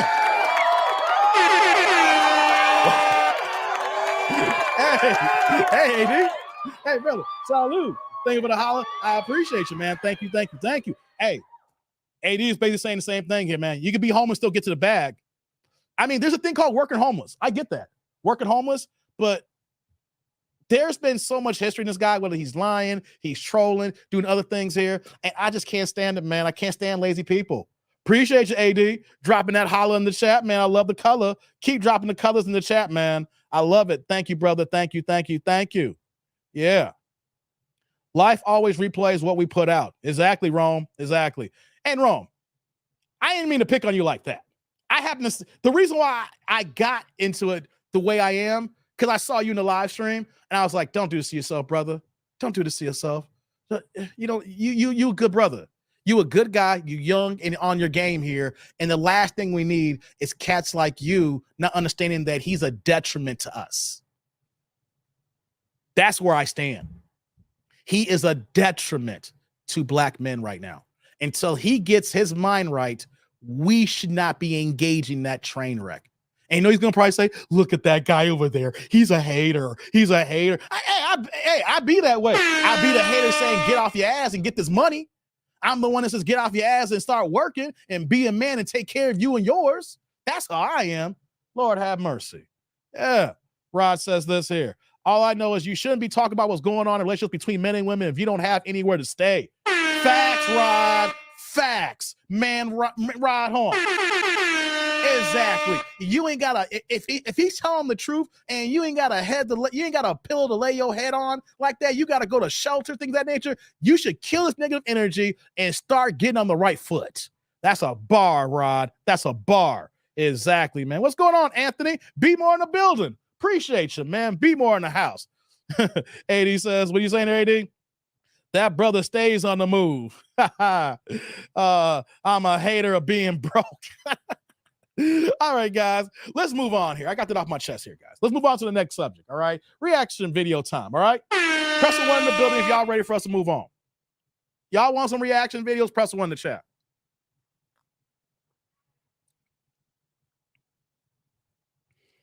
At Dave, have we done a video yet? I mean, have we? What are you talking about? I don't understand the question, brother. I see you laughing. I don't know what you're talking about, though. Have we done it? Took the note. Thank you, Rome. In Rome, here's the thing. If he doesn't watch, you're gonna watch what you're gonna watch. You're gonna say, "You ain't my daddy, that dude. You ain't my daddy." No. I'm just saying, guys like that need to wake up. Stop being a kid. Stop doing childish things. Get off your ass. Start humble yourself. Start working. Get this money. Then be a productive person in society. That's what my whole rant is. Stop being lazy. Be a man and be productive. Because you know what? That's what I'm doing. That's what everybody in my circle is doing. All the men who I know and who I deal with, they're doing more than me. I feel bad when I can't do more and I'm grinding. So if I know others who got more money than me, is working harder than me, and then that gets me going, and then I see this here, I'm like, guys, we don't need to entertain this here. Don't do it. When this man's ready, then we can check him out. If you'll be ready. Until then, we don't need to entertain that energy into our lives. All right, guys. I'm gonna say tonight on the stream. I don't know. I'll get back to you on that. I don't know. I'm losing track here. Yeah, I like cartoons and comic books. I have to get money. I'm a red flag. to pimp all the Tampa AIC requests you bring the Dick Nanigans. The Dick Nanigans is coming, brother. Dick Nanigans is here. Let's get to the videos, guys. I'm ready now. Let me take Mike TV's tabs off my screen here. He's infecting my resources right now. The tabs I got open that says Mike TV, it's got high utilization rate. And it's not even a high utilization tab here. Nothing's going on. He's killing my resources in my MacBook. Get him off my screen. What's going on, Mr. Gino? All right, guys, let's get to this video here. Let's see here. All righty. So, guys, we're going to get some reaction videos here, all right? It's Wednesday evening. I don't know if y'all home from work yet. Y'all on your way home and everything. But you know what we're going to do here now? We're going to change the vibe up. I was going in on a black man. Hey, we might got get. See, I'm equal opportunity, guys. I go in on black men and I go in on black women.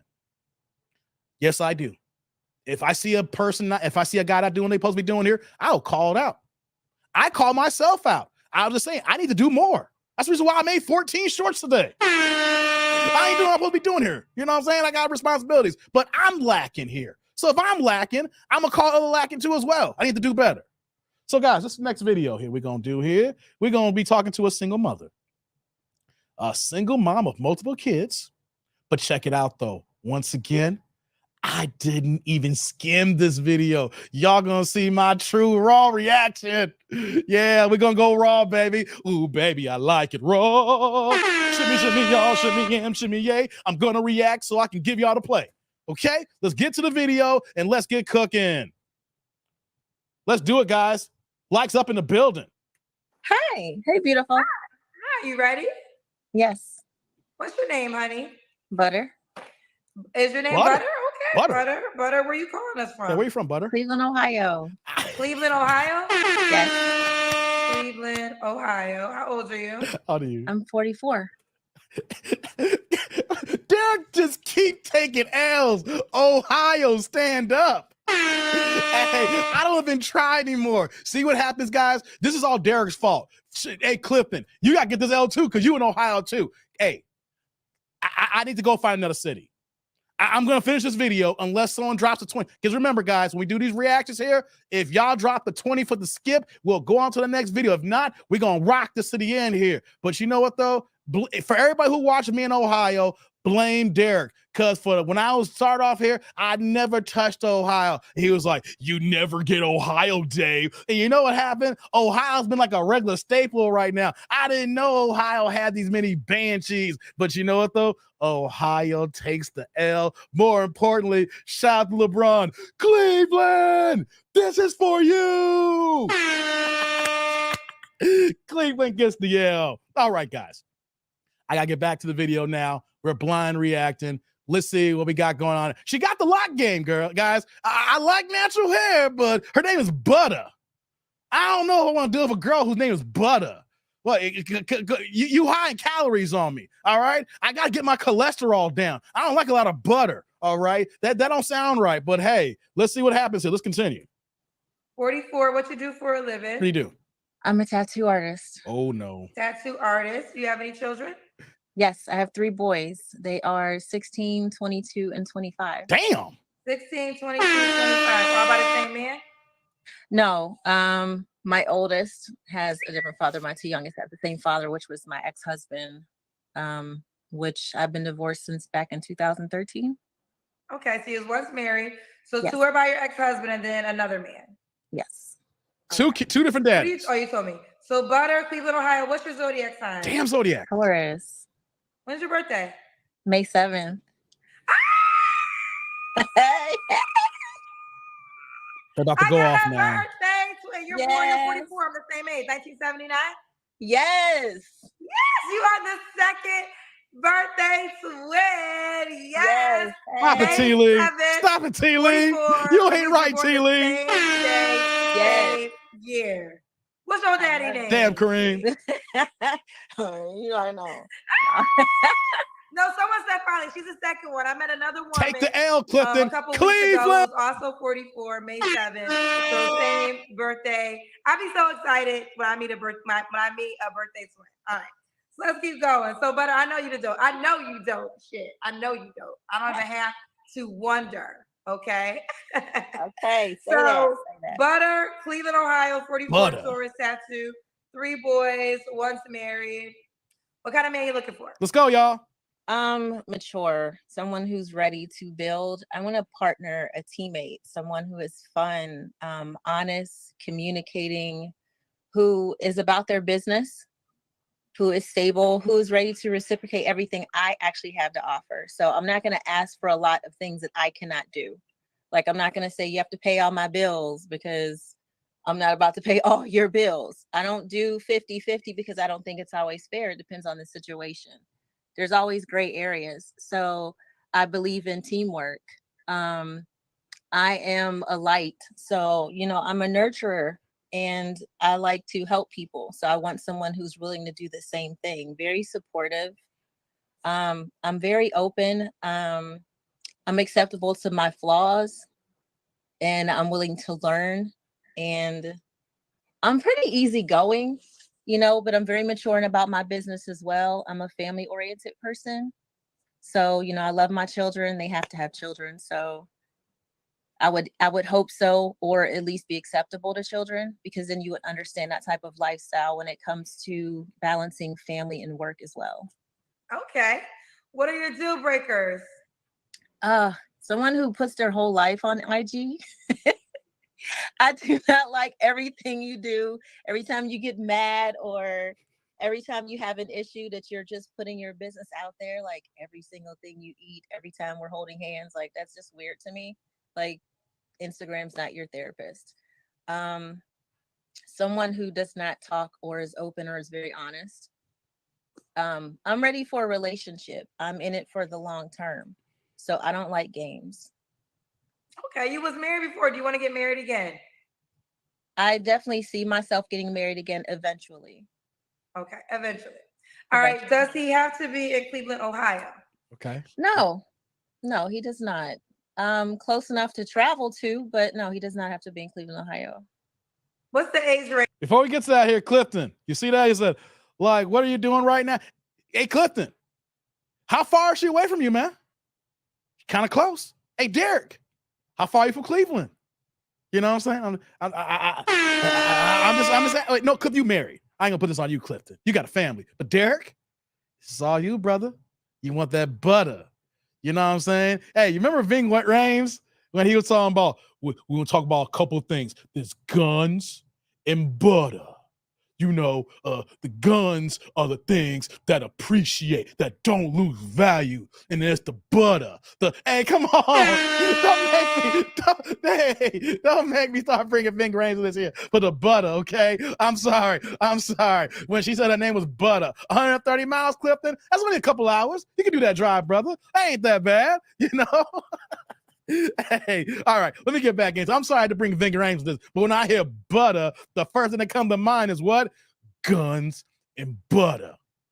Y'all know the movie. Y'all put in the chat. I ain't gonna tell y'all because I already gave you the line. NC. Let's continue, y'all. Let's go back. Age range you would date?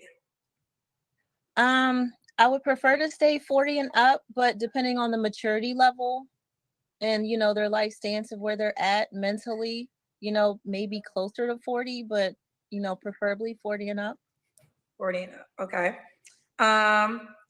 Does he make a certain amount of money? Money, y'all. No, he does not, but he has to be hardworking and willing to work. Like I said, very supportive. I'm a team player, so I'm going to support you in what you're doing, and you have to be willing to be open and supporting me as well. Okay.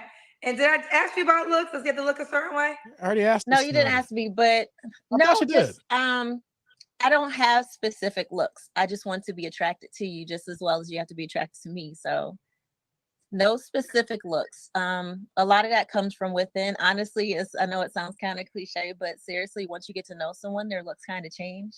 Because fine ass people could start to look really ugly when they're ugly inside. So the hell? no, I don't have specific looks. I prefer to be my height or taller. Y'all keep hearing the team player, huh? Y'all ain't feeling team player. I'm 5'7", so 5'7", y'all. Okay. Let's do the Kendra Cam. Let's look at this cam here. Okay, Let's see what if she I can working do with. this. I so wasn't ready. Oh, you look great. Hold on, guys. I'm gonna pause the backside here. We're gonna do a little play-by-play here, guys. I want to see if y'all rocking with this here. All right. She wearing the cute spandex body outfit on. What's that? I don't know, guys. I'm seeing a lot of rolls in that back here. Hey, guys. Do y'all see what I see? Guys, y'all can't tell me that my pause game is impeccable. I'm gonna wait a second. Like, it's like a 6-7 second delay from when I'm talking and then y'all hearing it and responding back here. Guys, do you see my pause game? What do you see in my pause game here? This is a blind reaction, and I stopped it. I'm waiting for the chat to tell me what am I looking at when I pause here. Not waist trainer, Thomas. Something else below that. Hold on. Okay. Rod got it. Rod always got it. Rod got the moose knuckle. Hey, guys. Hey, y'all don't see it? Hold on. Let me take the comment off the screen here. Y'all don't see it? Guys, can I get in the one in the chat that my pause game is impeccable? Yeah, look at Shadow. I ain't seen Shadow before. He's like, yes, sir. Hey, look at Mr. Gino in the building. Look at Larry in the building. Oh my God. Y'all killing me. Hey, guys, chat. Look at Derek gave me my one. Guys, wait, big box. I'll bring it back. Can y'all give me my pause game credit? I'm doing this live and I'm talking to y'all. I'm looking at other stuff going down here. I got other things in my ear going on. Guys, I'm going to bring the video back. Can I get a one that said, damn, Dave, your pause game is impeccable. It is on like to the word of break of dawn. Hey, look at Vince say, good job, Dave. It was kind of lopsided, Jay. You did get that right. Body defect. Was it body decent? Yeah. Mm-hmm. Moose Knuckle never heard that. Hey, I never miss I know you don't, T. Lee. I know you don't, T. Lee. You my guy. I know you ain't on it. Hey, guys, look at what they say. Ladies, close your eyeballs. Let me bring it back on the screen again, guys. Woo! I know I'm a man. Don't get mad at the man person of me, guys. I'm a man. I'm a man, Damon. Let's get back to the video. Hey, guys, everybody say thank you, Dave. Even if you're not feeling it, say thank you, Dave. We got something to see. Her birthday, May 7th. She is my Taurus twin, looking fine at 43. That's what I'm talking about, girl. With 3 boys, 3 big boys. 3 big boys, mom to 3. All right. Oh, could the guy have kids? Yes, absolutely. I have kids. That would be weird if I said Okay. you couldn't have children. All right. What was your last relationship, buddy? Like you got all the right answers, child. What was your last relationship? It's been a long time since I've had a real relationship. I have talked to guys on and off. They don't really last that long because there's always something that comes out, that you find out. It just means it wasn't meant to be. It doesn't work. So it's been a while. I have dated. I haven't had a serious relationship since I've been divorced. It's just been kind of short-term dating. Short-term? I'm very careful about who takes my space. Okay, fair enough. Cousin Calvin, I think he must live in Houston. He told me in the comment section to ask you, would you move to Texas? You know, it's funny. My parents and my sisters in Texas, in Houston. Woo, child, cousin Calvin in the comment section, you might just get your wish granted. But overall, would you relocate for love? I would eventually. I have a son who has 2 years left of school. He's in his junior year. And I also own my tattoo studio. So that's kind of like a local thing, right? Yeah, I have to. Shame I mean, but by the time my son graduates, those kind of things can be ironed out. But that would give us time to learn each other before I make moves like that. I'm not about to just jump and move somewhere that fast. Fair enough. That's what All dating and courting is about. And I would hope that the man that, consumes my space will be willing to court me properly so we could take the right steps. All right, then. Well, what are 3 flaws you have to work on, buddy? Jenny's flaws here. No, I'm very emotional, but I have been working on myself. So I would say continuously working on, because we can always fix some things about ourselves. So I would say just my emotions. 1. And I've been doing really well with that. Come on, we need 2 more. I'm very affectionate. I'm very loving. So I love very easy and I love hard. It's not a flaw. We go in. And so I'm kind of like gung-ho. So I have to remember that everything isn't meant. And I have to remember to kind of fall back a little bit just to allow space and time to fix itself. What are you talking about?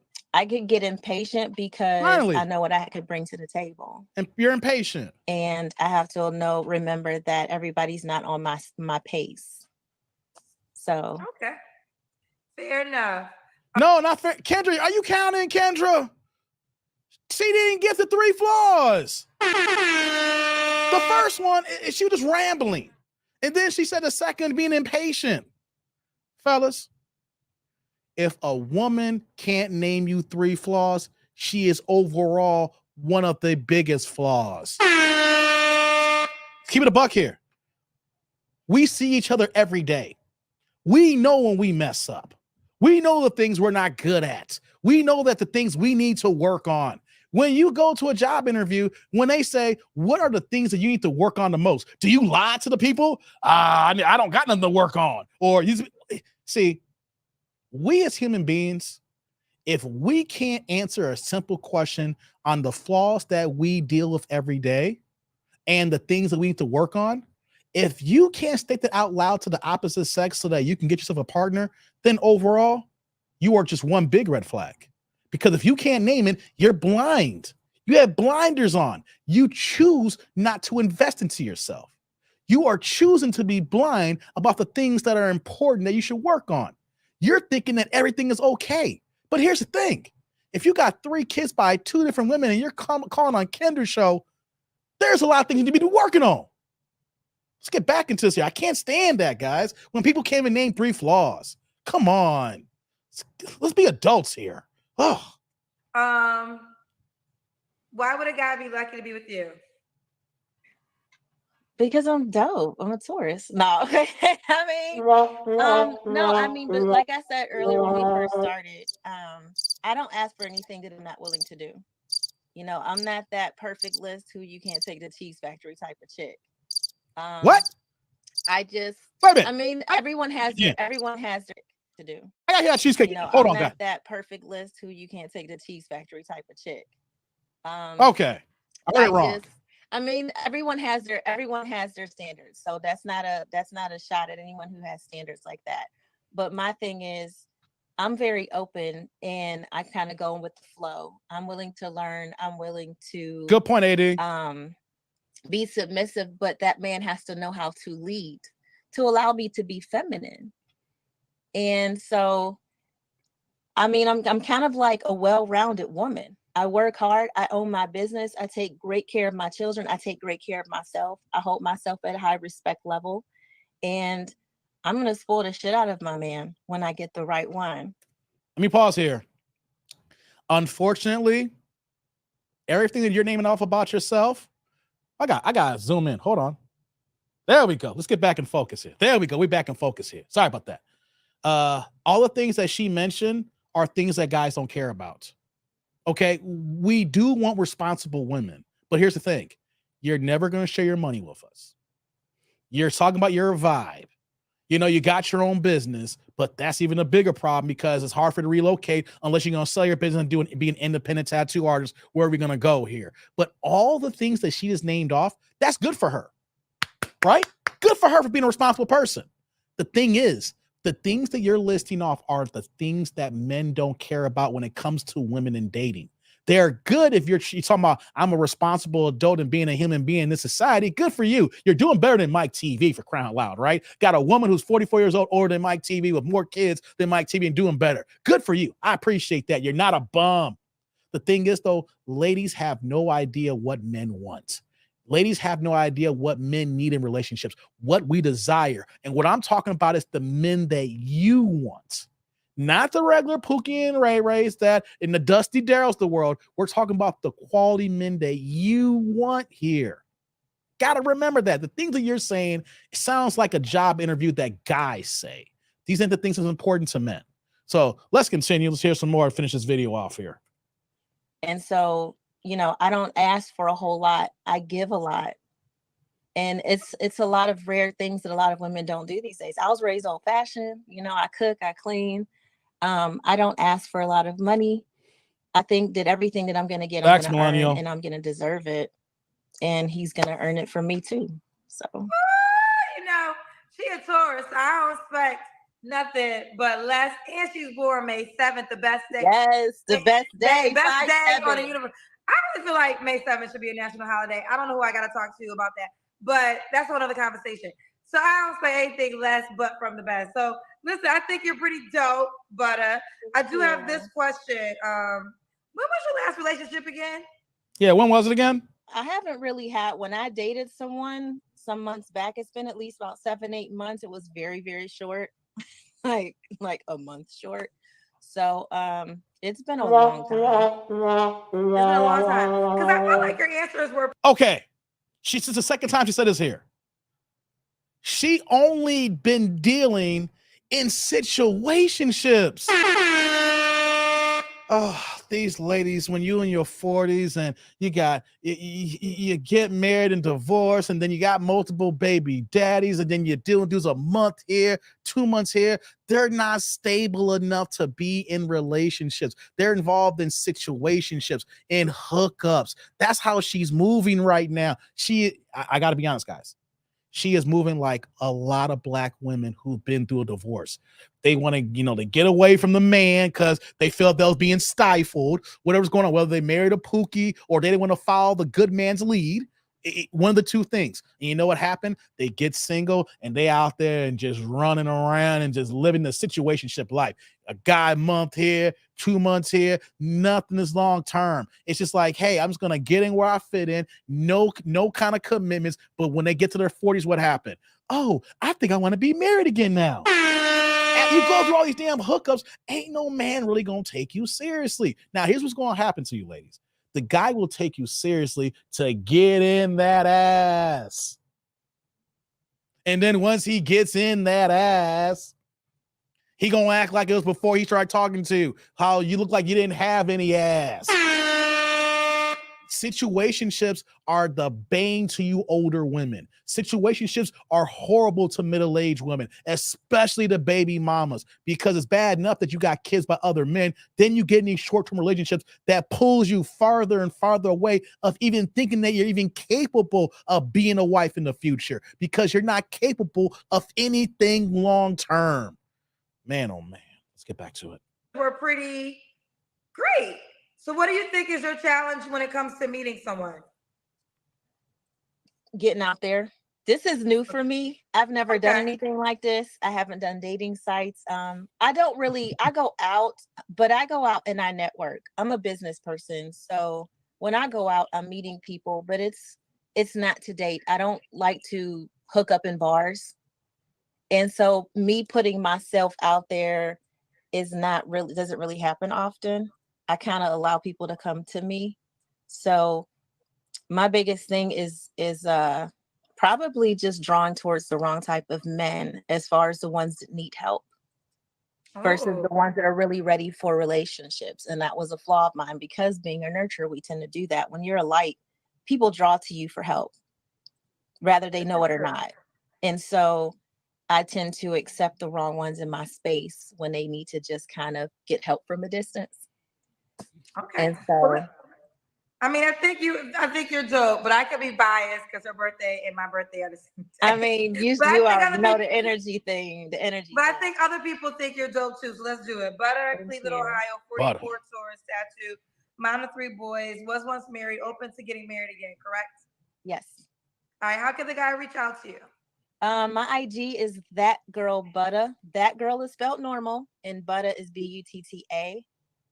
It does have my business logo. Hold on, guys. I don't want to take the video off the screen before.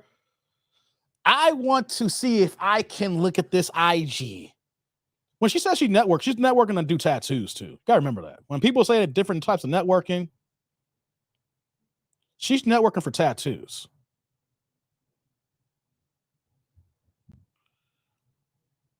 Okay. I'm looking for that girl Butta. Here we go. Did I find it? Hold on, guys.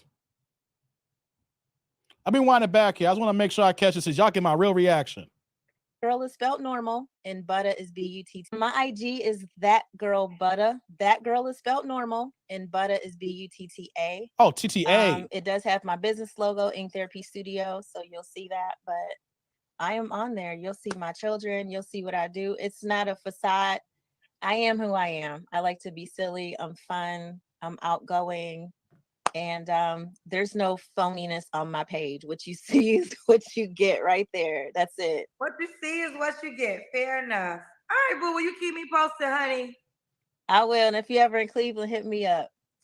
Cleveland, I don't think I'm ever going to be. You know what? I Yeah. take that back. Why would I go to Cleveland? People don't know. Why wouldn't you come to Cleveland? Why would I go to? Okay, don't be okay. I know I'm about to piss everybody off in Cleveland, but what would be the reason for me to go to Cleveland? There's a lot of reasons to come to Cleveland. Give me one. There's some events might happen. I mean, Like you got what? a fellow tourist. What event going? Listen, this is gonna sound real bougie. I do have a bougie side. I live in California, child. When you live in LA, it'd be hard for you to want to leave LA. So I'm trying to think of what would be the reason. That is very true. I will say this: when LeBron James played for Cleveland, I think I went to an NBA game when he played for Cleveland. Okay, that was dope. That's I know. Shout out to Cleveland. Listen, I love y'all. I will say this: at some point in time, when the app comes out, child, trust me, anybody waiting for that more than me. It's the company that I'm working with. But I will say this: there will be an app tour. I'm not sure if Cleveland's on the tour, but maybe eventually I'll do a tour, and that would be a reason for me to go to Cleveland. Maybe in the vicinity. Close to. What's the vicinity? Is it Chicago? I mean, Chicago's not far. I'll go to Chicago. I mean, I'll probably be there. That was a really bougie answer. I'm sorry. All right, but we'll keep you posted how it goes. I will, Kendra. Thank you. It was nice to meet you, gorgeous. Bye, baby. Nice to meet you Bye. too. Okay, guys, likes up in the building. Let me get to this super and I'm gonna look at this IG page, right? Give me 1 second here. Let me go pull it up here. Shout out to my man Kareem in the building. Kareem in the building, dropping that green in the chala here. That $4.99. But we know, do we give you that penny, that upgrade? We give you the $5 holla, saying TD&D only court. She getting a traffic court. Buy a dog, man. Only court getting a traffic court. Come on, Kareem. Come on, brother. Hey, brother Kareem. Salute. Thank you for the holla. I appreciate you, man. Thank you. Only quarter. She's getting this traffic court. God dizzle. Say she's speeding out here in these streets, man. Oh, man. Check this out, man. Let me go ahead and look at this IG. If y'all wondering if y'all got IG, it's that girl Butter. I'm going to do this here. Take these glasses off.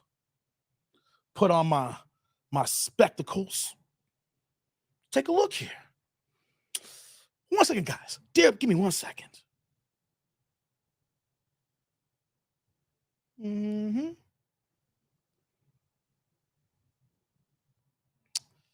Mm-hmm. Mm.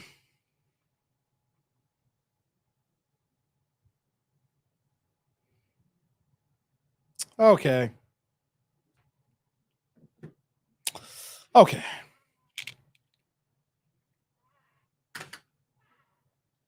We back. Nothing special. I gotta be honest, guys.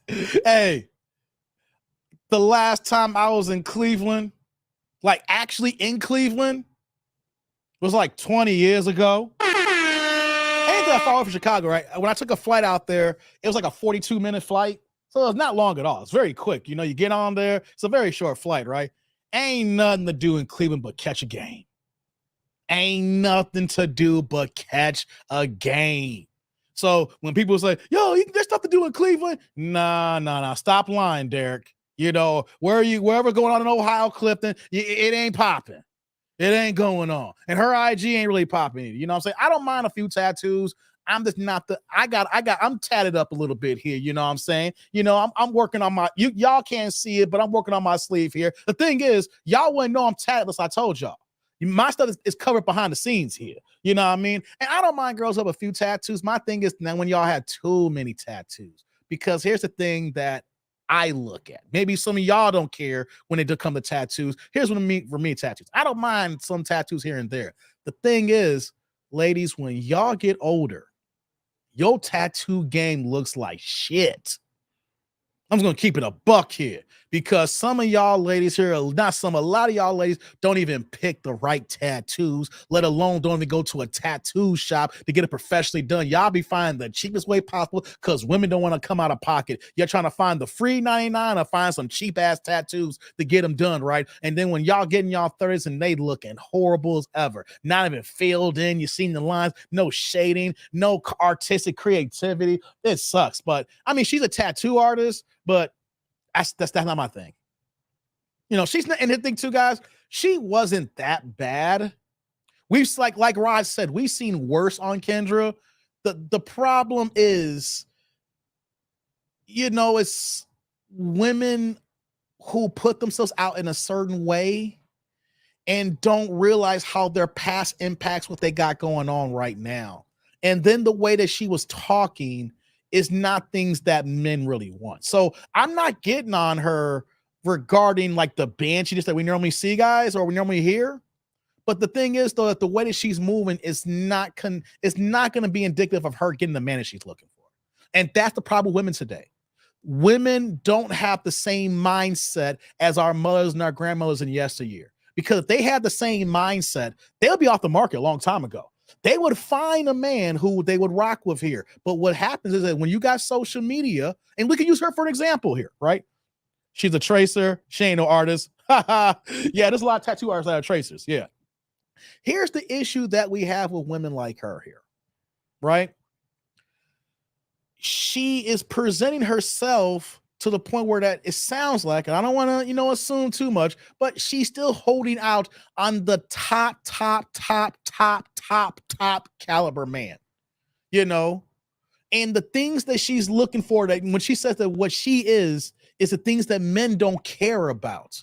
So the problem that I see for her in her future is the fact that the men who's going to slide in, it's going to be the same men who's been sliding in.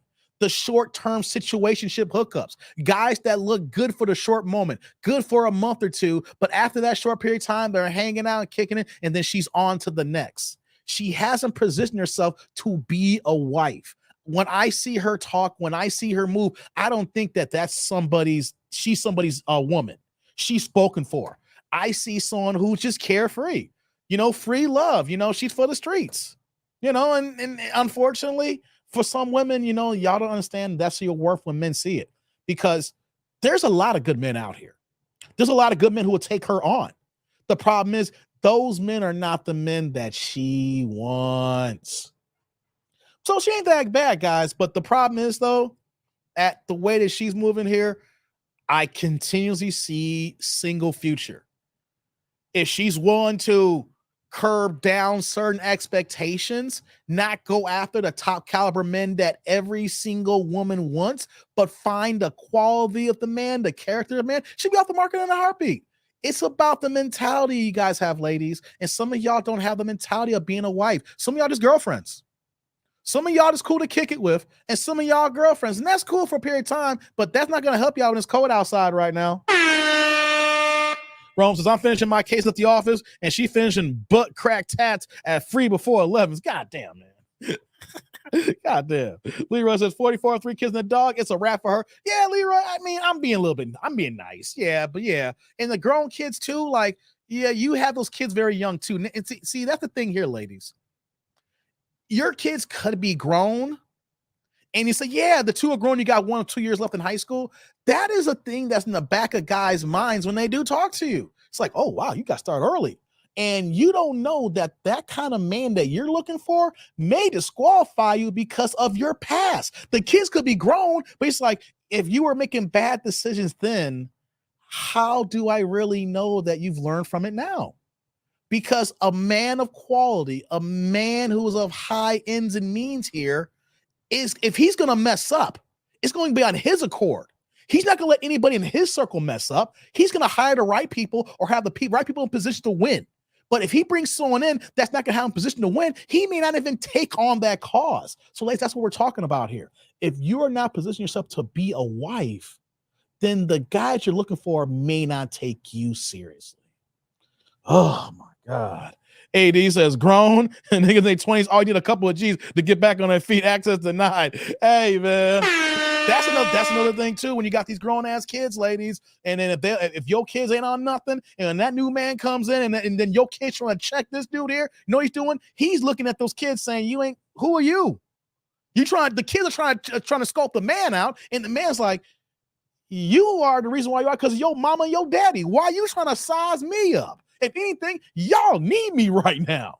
See, that's one thing that these young new niggas, who they raising here. I know I ain't used the word nigga in a minute, but you get it though. When they got these grown ass kids and they probably like Baby Boy and like Tyrese with Ving Rhames in there. Mama, you let this man here drink a bottle of Kool-Aid. That's the last thing y'all want to do, fellas. Hey, y'all ready for the next video? Press a 1. Likes up in the building. Hey, that's a girl she got will try to fight me like T.I.'s son. Hey, man, let's not talk about King. Hey, man, I'm gonna drop a video on that tomorrow. I'm dropping a video on that tomorrow, and I'm being serious about with King and T.I., right? Because that's a goddamn shame that we got going on, Rome. You know what's going on with King and T.I. Now, I just saw an article that, of course, been a couple of days now on good terms now, filed this, and I get it. The point is the fact that T.I. was on camera dealing with his son like that, the ultimate disrespect. The disrespect of fathers. Lord have mercy. Man, I'm not even gonna say the names here. I was at a family gathering recently, and the girl started sounding off because her mother wouldn't make her a plate. This girl's like 15 years old, and she was mad that her mom wouldn't make her a plate. You know, she had the audacity to say, "You made daddy a plate. How come you didn't make me a plate?"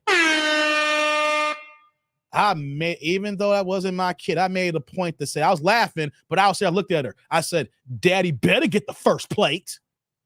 I made sure she heard me and said that. The audacity of certain kids these days want to disrespect their parents like that. And they want to say, "Well, daddy got a plate. Daddy deserved the plate. Daddy deserved the big plate and deserved the big piece of chicken." These damn kids are out of control, guys. Kids are out of damn control. I got a video about that tomorrow, guys. I'm dropping it early in the morning. So y'all, like I said, I was working today and I'm back on my grind again. You know what I mean? So yeah, if y'all ready for the next video, press 1. I see the ones already coming in. Yeah, AD, so disrespectful. T.I. turned into tip for a second, says Rome. Yeah, King Lip looking like a pelican beak. God damn, you ain't lying, man. Rod said the ultimate disrespect I saw was Kirk Franklin. So that was bad too, Rod. Oh my God. That was bad too. They were going back and forth. I remember that. Woo. You know something? I gotta be honest before I move on. Just 2 seconds here. I said like let's say 2 seconds, like 30 seconds to a minute. I was not on this live stream and not on this YouTube channel, just in general in the streets. Before the last 2 years, I was very hard on Kirk Franklin. I used to give Kirk Franklin the business. And you know what, though? As a man, I'm going to say this here. Even though I never said it on YouTube, I'm saying this publicly here. I was off on Kirk Franklin. When you see the background that he was raised in, when I saw the video of him and his mother and what he was going through and trying to find out who his real father is, and came to find out after all these years, the man who he thought was his father, the man who he cursed out because the man was in life, and that man apologized on his deathbed and didn't realize that he was his father, wasn't even his father. And then he found his real father and all things he's going on, right? So I want to be here. A man can be wrong. And I'm putting myself on blast here. I haven't done that here on YouTube. I'm just saying what I've done in public before I got on YouTube. Even though he don't know me, I want to tell everybody, I apologize for the way I went in on Kirk Franklin. I do. As a man, we got to own up to our own L's. And when we're wrong here. If I had known his mother was like that, if I had known that his family had lied to him about his father, it's a whole trickle effect. I'm not excusing the interaction between him and his son. I'm talking about the things I used to say about him here. And know it though, when you see these videos that's coming out recently of him, the documentary he had out looking for his father, I can honestly say I was wrong. Because if you were raised like that, the way he was raised with a mother like that, it makes sense why he moved how he moved here. So I will say I was off in Kirk Franklin. I'm not gonna excuse him if he does any wrong. I was off because, man, when you get raised by a woman like that, it's a shock that he's where he is at today. You know what I mean? Rome says, "I'll never say sorry to Steve Harvey." Now, I won't say sorry about Steve Harvey. I mean what I say about Steve Harvey, okay? Bro, no, I mean what I say about Steve Harvey, okay? Let's move on now. I ain't apologizing about Steve Harvey. I mean what I say about Steve Harvey. I ain't know the backstory about Kirk Franklin. Real talk, anybody who knows me and heard me say things about Kirk Franklin, I was wrong. Because the way my assessment was, it makes sense now when you see it about how his mother moved here. So I can say it here in front of YouTube streams here, in front of my channel here, and everybody here, even though I didn't say it here, I'm saying it, and I'm to move on here. Kirk Franklin, my bad for dogging you out. You went through some ish, and what I was talking about, man, it's a miracle that you got to where you at today. Okay. I'm from Cleveland, y'all. Okay, Rod. Hey guys, let's get to this next video here. You already pressed the ones here, so let's bring it on the screen here. Blind reaction again. I didn't even skim. I tried to skim it, but then I was working on some content, and I had to do this live stream here. You know what I mean? So let's get this on the building here. What are you saying here, Rome? Before I get started here, if my voice got louder and room levels around my mom, I swear pops appeared out of nowhere like Zeus. Hey, same thing for me, Rome. Same thing for me. I couldn't say nothing about my. Hey, when my pops was around. Hey, you couldn't get if something's gonna go down with my mom, he was right there. Hey, you ain't playing. I can't even watch Family Food anymore because I'm just tired of Steve. Hey man, we ain't apologizing to Steve Harvey. I just want y'all to know that ain't happening here. I mean what I say about that dude. All right, everything I say on this channel, I stick by it. All right, let's get to this next video. All right, let's see here. All right, guys. Hands started to hurt for some reason. Man, did I got carpal tunnel or something? Hold on, before I do that, man. Just real fast here. It's like, damn, did I get carpal tunnel like just in 3 seconds? hey, man, life's hard these days, man. It's hard being a YouTuber. Man, you're gonna mess up your hand. Clickety click, clickety click. Hey, my bad, y'all. Let me take some of this ginger ale, man. All right. Bring this video up here. Make sure I ain't got no okay. Yeah, I got arthritis, Rome. I got arthritis in my knees. 5 knee surgeries to do that to you. You know, I already got arthritis in my knees. I've been had arthritic knees. That's been a wrap. All right, guys, let's get to the video now. You know what I'm saying? Vibranium keyboards. Yeah. Oh, I'm trying to talk. Oh, these things hurt. Vibranium. All right, guys, let's get back to the video. Let's get it cooking here. All right, we back. Sticky fingers, like Onyx. You say sticky finger like Onyx. So when I think of sticky finger, I think of the rapper. Hey, da, da, da, let the boys be boys. Slam. Da, da, da, da, da, da. Let the boys be boys. Y'all ready here? Fellow knee surgery brother. I coach on the tibia. Now I've had 5 knee surgeries, Rome. I had a stem cell procedure 10 years ago. Stem cell. Yeah. That's the last surgery I had, Rome. The last surgery I had was the stem cell procedure. They ripped open my kneecap, put stem cells, harvest from babies, put it in there to regenerate for cartilage. I've had multiple arthroscopy knee surgeries. I've had bone spurs. Man, just off the rip here. My knees are jacked from track. All right, guys, we got another video up here. And you see my pause game, right? Look at Kendra's face here. She ain't even had me start this video here. All right. So let's get this video going. Likes up in the building. We on it one more again here. Let's see what they're going to say here in this video, guys. Let's get cooking. Bitsy, hi. Hello. Bitsy, hi. Hi. What's How your are you name, honey? today? My name is Vicky. Vicky. Hi, where you everyone. from? Hi, Vicky. Hi, Vicky. I'm from Oakland, California, but I live in Atlanta now. Atlanta. How old are you? Atlanta Vicky? and Oakland. I'm 34. Guys, both coasts. One of y'all taking the L, either Oakland or ATL. Rome says, pause, please. Please, sir. Why you want me to pause? Why you want me to pause, Rome? I just paused. I want to know. Hey, Rome, what is it, brother? Clifton says California L. Hey, come on, man. I thought she was from Whoville. Hey, man, what y'all talking about? Cali taking it? Okay. Is this to y'all trying to say this is tiny? Hey, man, y'all wild in here, man. He got 3 knots. Hey, come on. Okay. Oh, I didn't see that till y'all saw that forehead. Oh, okay. Oh, okay. Now I see it now. And now I can't unsee it. Let's get back to the video here. That's a big ass forehead, man. She got a lot of her mind, don't she? Lord, she need to go to the hospital. I mean, she look like she got blood clots or something, man. Like that's, hey, man, y'all see something ain't right, man. This Klingon. I shouldn't talk about her like this. Now I know why you want me to pause, Rome. I didn't see this at first. You know I'm blind reacting right now. Maybe I'm hoping during this video, Kendra sees this and calls 911. Call 911. Ooh, let's go now. 34. What you do for a living, 34? honey? Well, I used to work. I'm currently unemployed. 34. What you do? Atlanta. How old are you, Vicky? I'm 34. Wow. 34. What you do for a living, honey? Well, I used to work. I'm currently unemployed. So I'll just be honest. I'm unemployed right now, but I do work hard to take good care of myself. I'm just looking for work right now. So why are you unemployed? Yeah, why are you just lose your unemployed? job or you've been unemployed for a while? Well, I actually resigned because I want to get into like the Atlanta scene. My job took a lot of my time. So I kind of want to, I'm 34, I'm almost 35. And like, you quit your job? I kind of want to get into the scene and get out. But at the same time, it's like, I really don't like the attention. What? At the same time. What you want to get in the Atlanta scene in what way? Are we serious?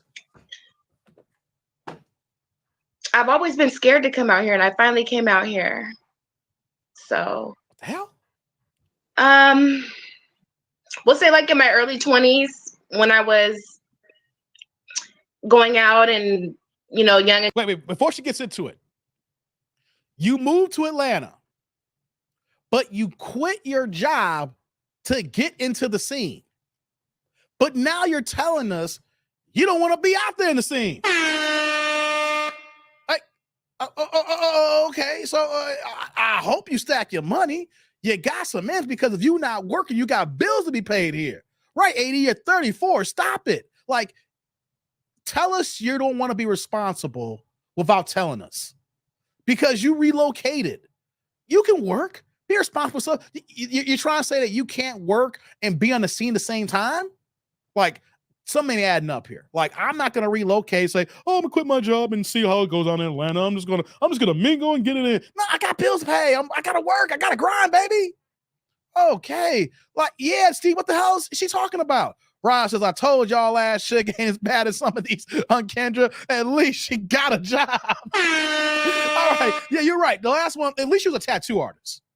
And not only is she a tattoo artist, she said she had her own shop. So she's an entrepreneur. You're right. You are so right, Rod. She decided to move and decided to be unemployed.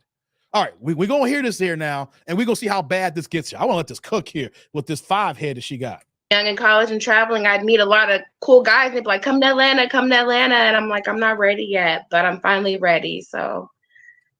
Okay, so a couple of things. How are you paying your bills if you're not working? Exactly. I just left my job like 2 weeks ago, so I'm okay until I find something else. Okay. But you said you want to, so are you looking for a new profession? Not really, no. So what does it mean? Okay, because I'm trying to understand. So you quit your job, and I can get that. You're not looking for a new profession. So what does it mean that I want to get into the Atlanta scene? Like, go to a job where I can be more interactive with people, more like the nightlife, like look for like a waitressing or bartending or. So you were looking for another profession. What was your job before you quit? I worked for the post office when COVID hit, and before that I was teaching kids, and then COVID hit, so I went to the post office. But you said you just quit your job 2 weeks ago, right? Yes. And that was the post office? No, it was a corporate job in Midtown Atlanta. So. And that job. I don't like it. Okay, let's keep going. Do you have any kids, Vicky? No, I do not. No kids. And what's your zodiac sign? Damn zodiac. I'm an Aries. An Aries. So yes. This is Vicky in Atlanta, 34, Aries, unemployed. She quit her job 2 weeks ago. No kids. What kind of men are you looking for, honey? Here we go, y'all. I guess. Someone who is ready to love. Someone who is ready to accept a role as a man and be supportive to his woman and expecting his woman to be the same as well, Okay. Look at Kendra. What are your deal breakers? Just loyal. Well, cheating. I don't believe in cheating at my age, at 34, 35. That's out the door. So. Okay. When was your last relationship? June of last year. So not this June, the June of last year was my last relationship. For a while. Okay. You don't have to answer, but I'm gonna ask. When's the last time you was intimate with someone? Buns Glaze. September. The beginning of September. Okay, and you wasn't in a relationship? No. But you had sex? Damn you, Yeah, it was an old friend from years ago. Oh, came to visit. So okay, fair enough. Fair enough. So this is what I've been thinking about lately is because cheating is the number one reason that women say they don't want to tolerate, they're not going to tolerate cheating. And I get that, but then how do you explain cheating as in your man sleeping with somebody else, but you're willing to sleep with somebody without a relationship? Uh-oh. Okay, Kendra, you got a good question. Because I'm single and doing what I want to do. I'm single. So, hey, it's not just like a man I met yesterday. This is someone I actually had a connection with, and he was in town, and we just hooked up. You had a connection with him. I get that. But I think situationships is a contradiction to a man that cheats. And the reason I say that is you are saying you will have sex with a man without a relationship. But if you get in a relationship and because the point is this, if you're having a situationship, more than likely he might be sleeping with somebody else. Mhm. So that means in a non-relationship, you could sleep with a man that sleeps with other women. But then if you got in a relationship, it's like, oh, well, if you sleep with somebody else, I wouldn't be with you. So I think that women have to start probably letting go of situationships, because it's kind of hard to be like, I can sleep with a man with no relationship and he can sleep with whoever, and I'm fine with that. But if I get in a relationship, child, you better not sleep with nobody. It's like, it kind of contradicts. I mean, we would have to set that standard. It's not like I met you today and you're going to have to drop everything. We would have to work, to a healthy relationship to where we can establish that, not just you met me today and cut off everything. Know what's going on and how can, communicate. Okay, fair enough. Let's keep going. Does the guy have to look a certain way? Looks. Yes. Uh-oh. Okay, how does he have to look? Uh-oh. Just handsome and confident. Handsome and confident. Hold on, let me get my phone. I did this earlier. Ooh, I can see my whole way. Is there a celebrity or a person in mind how he has to look?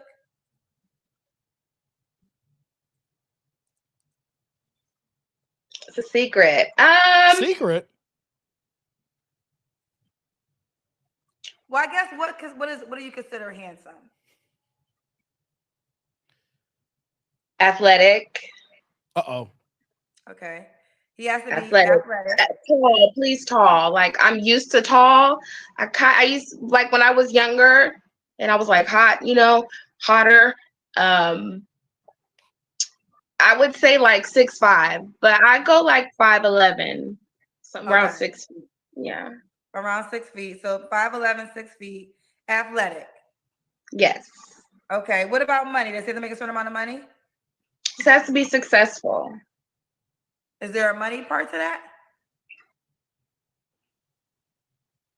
Not at the moment, no. Because I was gonna say, no judgment, but you actually are not working right now. No. Mm-mm. So would you consider yourself successful? Very, yes. I'm trying to Very. grill her. So you'll date a Get man it, without a Kendra. job? Get it, Kendra. No, I wouldn't, to be honest. No. But you want him to date you without a job? Right. We could talk about it and I would help him get to where he wanted to be, or we wanted to be. We would have to help each other, Yeah, but you don't have a job. So you're saying you would have dated a man so you wouldn't date yourself, basically. I would. Yeah, I would. And I would help myself. Yes. So you would date a man without a job then? If he's willing to look for one, I'd help him. Okay. Let's do the Kendra Cam. Cam, switch it up, guys. Oh, okay. Let's see what she's working with. Ready? Can you see? You can see, I think maybe it could be my light. We can't see. Come on, give us some light, girl. Can you see? Okay, hold on. Okay, we can see you. You look small. Now, the top is all Derek Gaines. This is all you, Derek. If you still around, Derek, I've been letting this cook for a second. Right? I ain't been saying much this video. I'm letting Kendra do a lot of talking here. Right? Because it ain't making no sense. You ain't got no job. You ain't working, but you want a tall man. You said at one point 6'5", you want to go 5'11". Average man is 5'9", 5'9"ish, right? So you want a little bit above here, right? But you want what every single woman wants. Tall, handsome, successful, able to take care of you. You want all these things. But what are you displaying to men here? You're displaying that you moved to another location where it's not even beneficial for women. See, let's just put it out there. I've been quiet. I'm just letting this cook here. You see, you moved to Atlanta. You moved to an area where the ratio from women to men is 21 to 1. That's the last time I heard it a couple of years ago. Okay. We're not just talking about the population of overwhelmingly women to men, but also because of the LGBTQ, whatever LLP rainbow scene, right? How many of the alternative lifestyles down there? So you decide to go to an area where it's going to be less men for you to go to, right? Then you quit your job, and then you quit your job being a bum here, and you expecting the man to have everything that you're not. Here's the thing. I know what I said the last video earlier about all the things that woman wanted, and those are the things that men don't look for. But the one thing that a guy is not trying to deal with in a woman is someone who's a goddamn bum.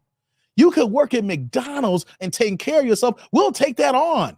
But you over here just quitting your job and just because you want to see the scene, but then you said, well, I don't want to be in the scene because I'm kind of nervous, and shy. Like, make up your goddamn mind. So you want to be on the scene, but you don't want to be seen. You know what? You want a man to find you in the dark. So you don't got to put yourself out there and just go ahead and rescue your ass. Guys, remember when you deal with women like this here, she wants to be rescued. She wants to be saved. Don't save her. She don't want to be saved. Don't save her. All right. Let's see what else she's working with, guys. Small. Yeah, I'm tiny. Yeah, she is kind of petite. Okay. Yeah, people always talking like, why are you single? Why are you single? I'm like, well, it's kind of a secret. So I just. What happened? Who said why you single? There's someone.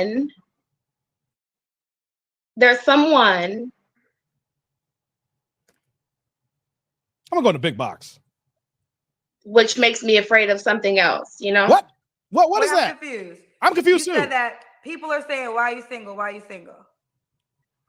And who's the someone? Yeah. I'm confused. I'm confused too, speak, Kendra. Like, speak full sentence. Can you talk? I've been around who I wanted to be with, but we've never interacted, so. You don't like you then. Ha! Ha! It's that simple. No, why haven't y'all interacted if you guys are around each other? Ah, damn, Kendra.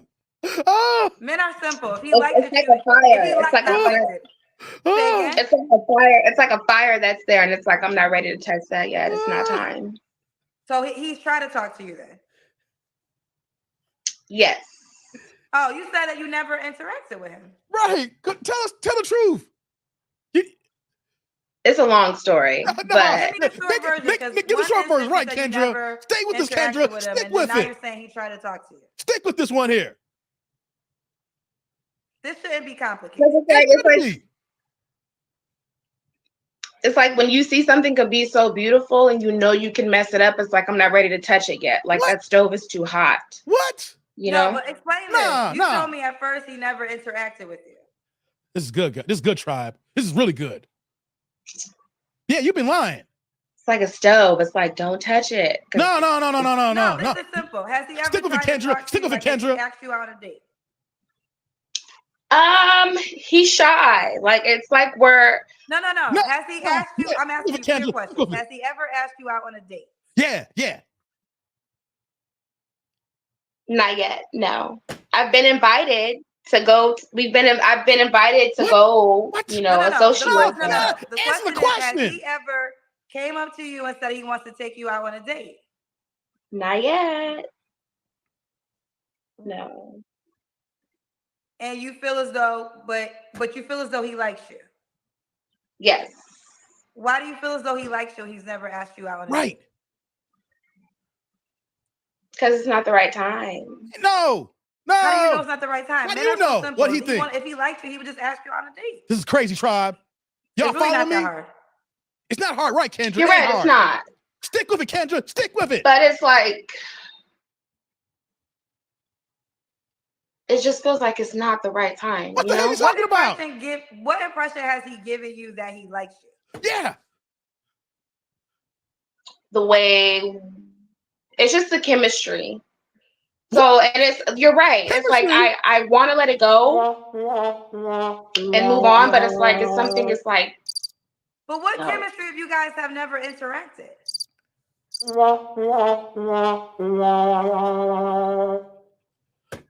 It's kind of like. Yo. I don't know, and I never got the opportunity to sit and really like how do you feel? How do you, that interaction has never been there. So it's like, just move on, you know? What? Yes, I like the move on part. I think all women Yeah. need to get this. If a man likes you, he's going to talk to you. So Right. I know we like to do everything but accept the fact that there's a movie about it and it's the truest thing. He might not just be that into you. I'm not trying to be rude, but only reason I want you to get it is because I don't want you to sit waiting on a man that probably really Right. isn't an option. Right. Yeah. Like, ladies, you don't have to wonder. Women do be playing hard to get and be like, oh, men ain't like that. If he want to talk to you, child, he gonna talk to you. Yeah, that's true. Okay. But this man is fine, I'm assuming? To me, yes. Okay, all right. I forget the last question. So, So Wait, okay. I didn't interrupt. I'm known for stopping, cutting in and cutting out, and giving my 2 cents. I let that cook. I let that marinate. I let that simmer. Did you hear the words that were coming out of her mouth? See, it's one thing if you saw a guy one time, and y'all made eye contact and you felt a chemistry, I see you, you see me, you smile back, but I don't make a move. I'm busy. I was like, it's like, no, as much as she looks cute, I ain't gonna holler, right? I got things to do. If it's meant to, I keep it moving, right? Because, I'm not, you ain't trying to be out here hollering at every single chick like that. That's not my game plan. But if y'all know each other, and if the guy is feeling you, ladies, if you're around each other, if he's really feeling you, he's gonna ask you out. He is going to shoot his shot. The issue is you keep saying, I don't want to mess it up. I'm not ready for it. Well, 2 things either happen here. Either he's too shy to make a move, or he's just being nice and is not trying to make a move. But in actuality, you're 34 years old. So if he's around the same age, he ain't trying to be shy if he knows you. He gonna shoot his shot if he really is feeling you, if he's really digging you, even if it's just for the sex, he gonna shoot his shot. If he ain't saying nothing to you, he don't think you even recreational use only. He's not even trying to glaze buns. Ladies, if there's a guy that and you know him personally, and he ain't shoot his shot at you, he ain't even said, want some dick? If he ain't even offering you the sausage, he ain't into you. Because it's one thing, it was a one-time encounter, the timing was off, he couldn't holler at you, he maybe got somewhere to go, you ran off, whatever that case, that happens. You make eye contact, damn, I saw this bad chick at the spot here, I was just busy, I couldn't holler, but man, you saw, right? That happens to all of us. If you know each other, there's interaction, there's engagement, there is conversation. Y'all know each other's friends. That man is gonna holler.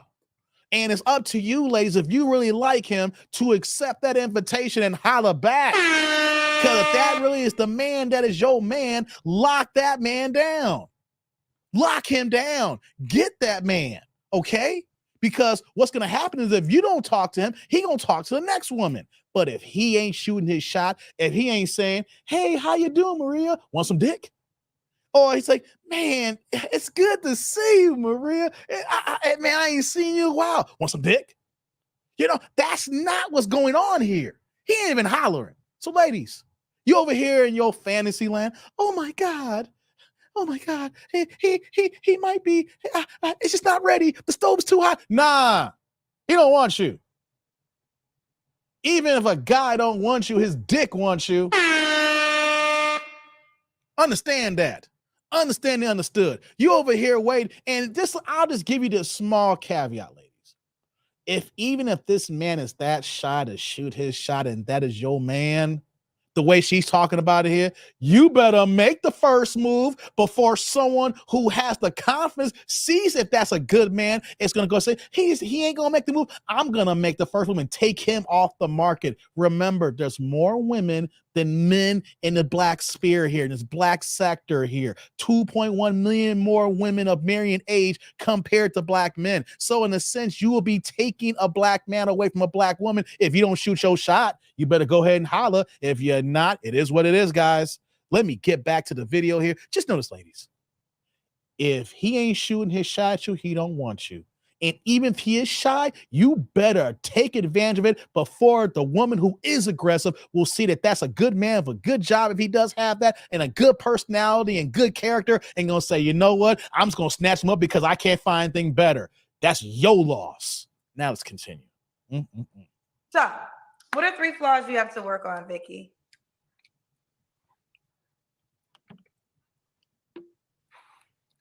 Uh-oh. Uh-oh. You can't name it? Nobody's perfect. And I don't think my flaws are flaws. I just think men aren't ready to receive that. Like, No. I'm very caring. I'm very honest. I'm very flaws. attentive. No, these are- I said flaws. No. These are good actions. Flaws? Yeah. Everybody got flaws. I think I broke them. I used to put my family first. Okay. But like, if my mom needs something or my dad, like, drop everything and go. Like, I've even left the relationship because my grandfather was sick. Like, I was like, I gotta go. So it's like, What? I have to live for myself. That's hard. What you People so say you're crying such a for? sweet girl. Like, we just can't believe it. And I'm like, I can't believe it either. So it's just like, just take it one day at a time, you know? So, What?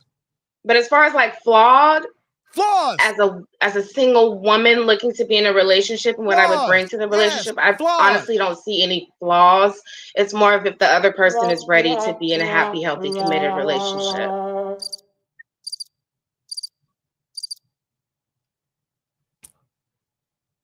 You don't think you have any flaws, Vicky, honey? I mean, I've worked on them. So it's like, why would I want to? Right now, not having a job, a guy will look at that as a flaw, but you're not having a job right now? No, not at all. Because I'm very well qualified. I'm very well qualified to get another one. So that's not a problem getting another job. It's never been a problem. It's just finding the right job. So, yeah. Would you date a guy with kids? I have. No. Don't go on.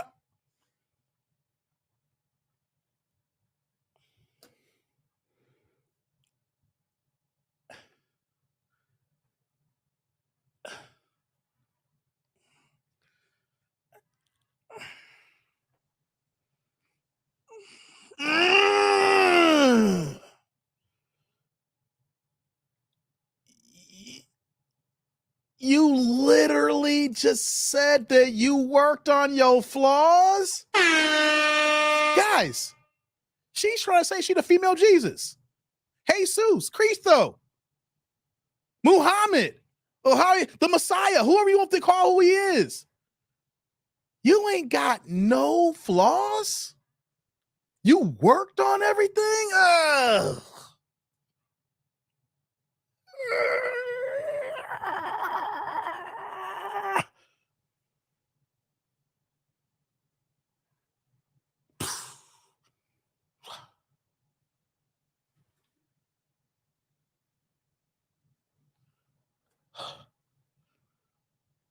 Literally. This is how men feel when a woman is going to really say, I ain't got no flaws. Y'all see the pause game. I ain't have to say it. Y'all see it.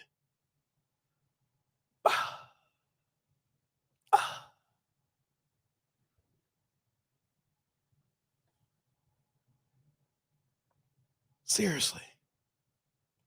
Ladies, do you see why men go crazy? Do you see how men lose their goddamn minds? Look at Kendra.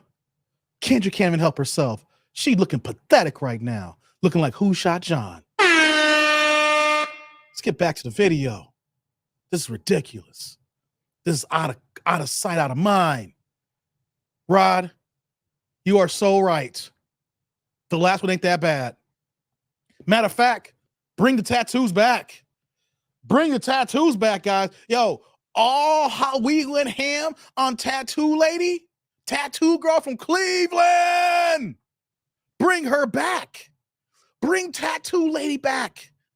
Bring them 3 kids by 2 different men back. Guys, I will keep it a buck here. If of course I'll be alone. But if you gave me a situation, Tattoo Lady, 44 years old, 3 kids by 2 different men, or this crazy chick here, give me the 3 grown-ass kids. Give me the grown kids. Give me, you ain't my daddy kids. Give me the grown-ass niggas sizing me up. At least I know I could whip them into shape. I don't think you can change this stupidness right now. I don't think you can change this banshiness right now. I don't think you can change the level of niggadom here. Yes, guys, the level of niggadom is at an all-time high. Oh.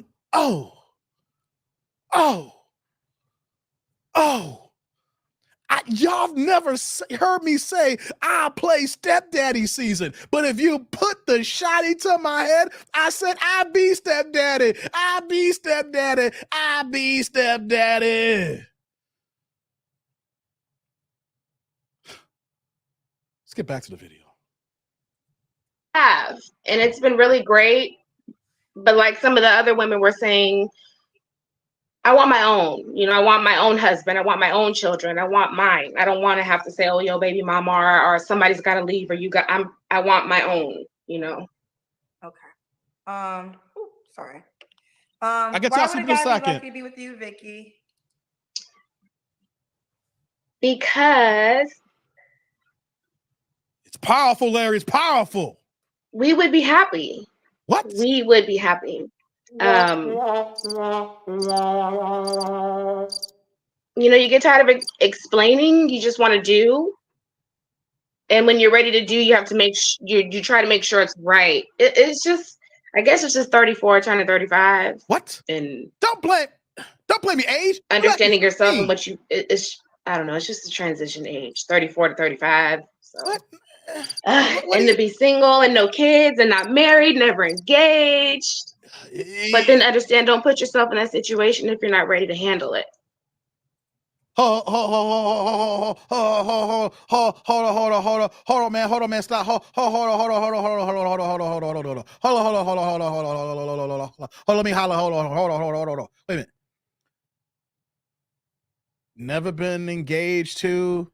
Sounds like you never had no serious relationships. You over here crushing on a dude who ain't trying to crush on you. Is it me, guys?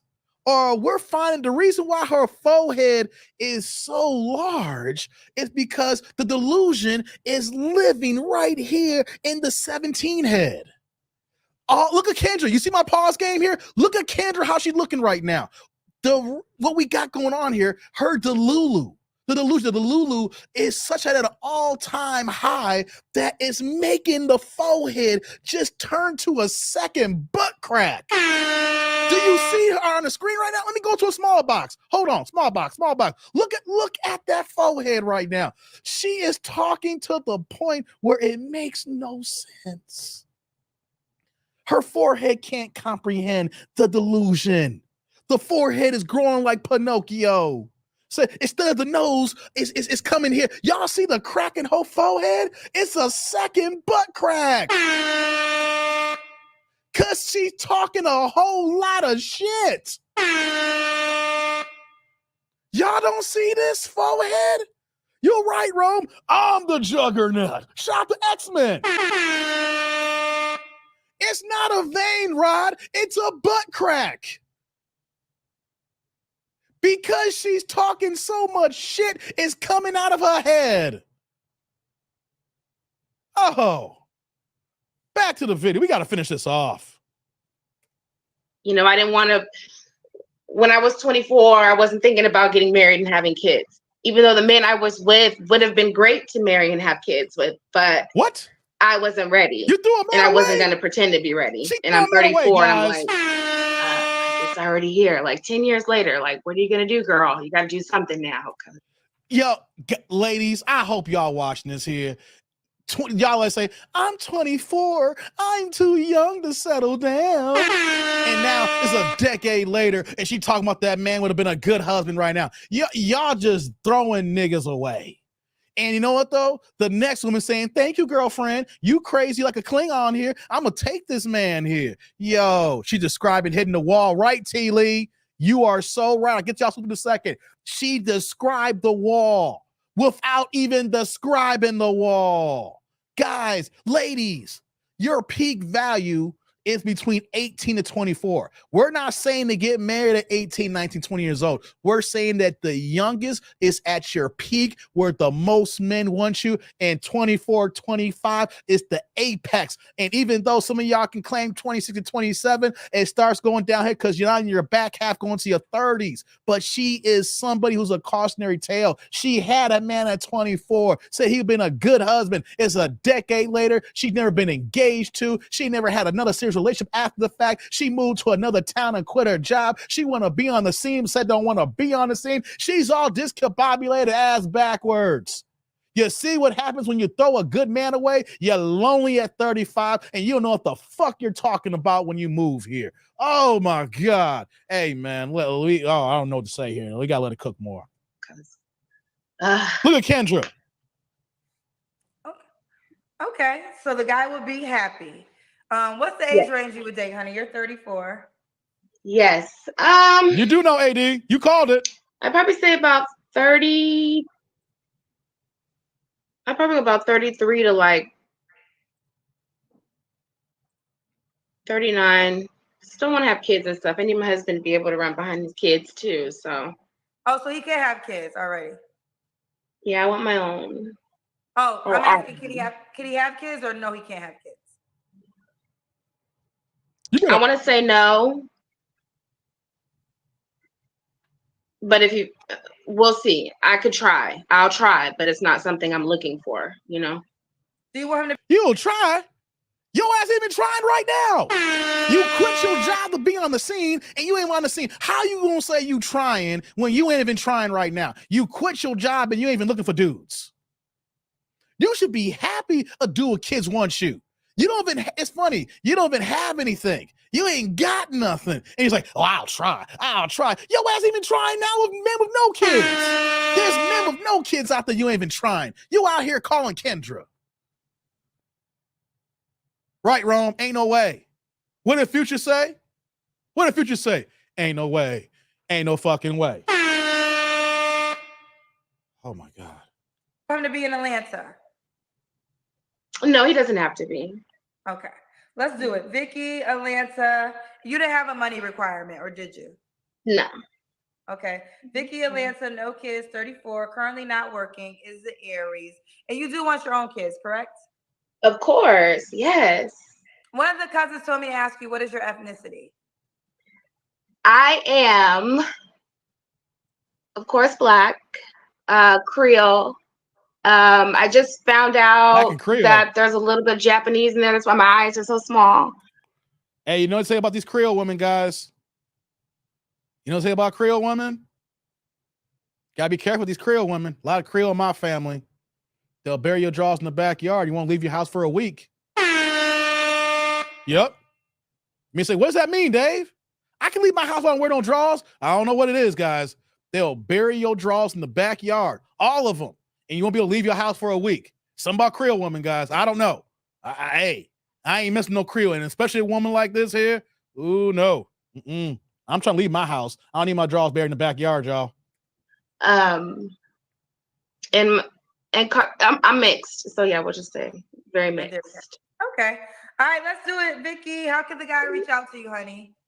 I have it down here. It's Mama's, because that's where I'm from. I'm like a mom. Hey guys, I need to pull up this IG right now. I'm pausing it so I can go ahead and I'll hit play one more again here. Hold on, guys. I need to look at this IG. Work with me, guys. Hold on here. It's what? Mama? Why she got mamas? You ain't no mama? Okay, mamas _ what's that say? Vicky Vicky V.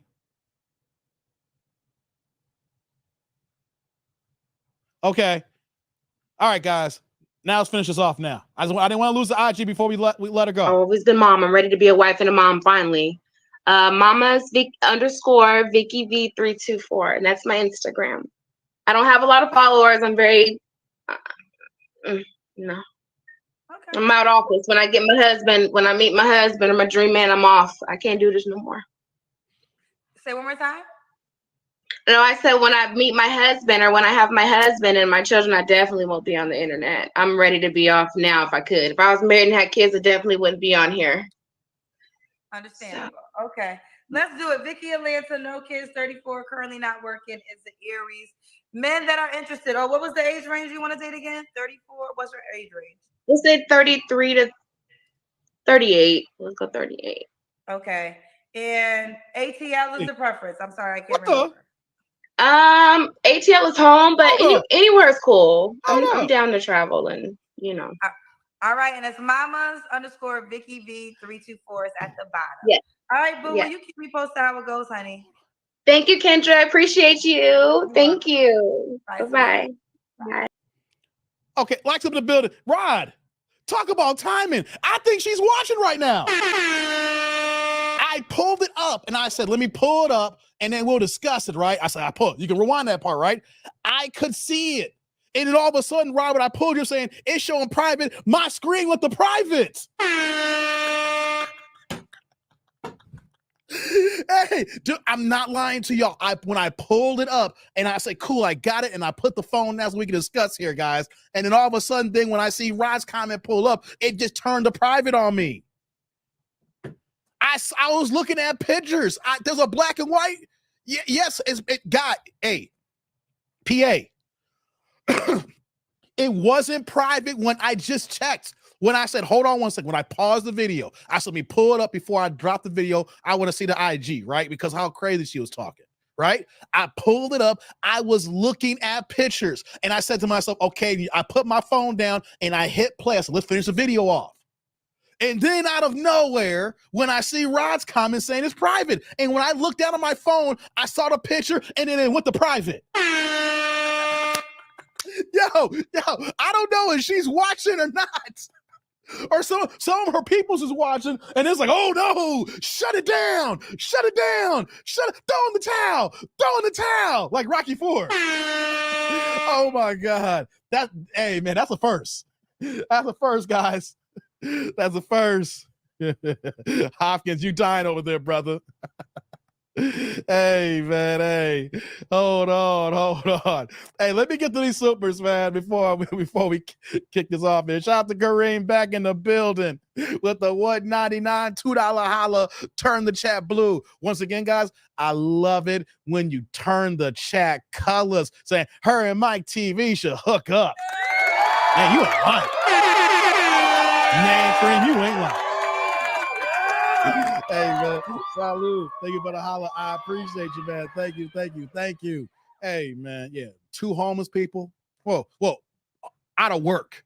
One's homeless. Mike could use a couch to be on.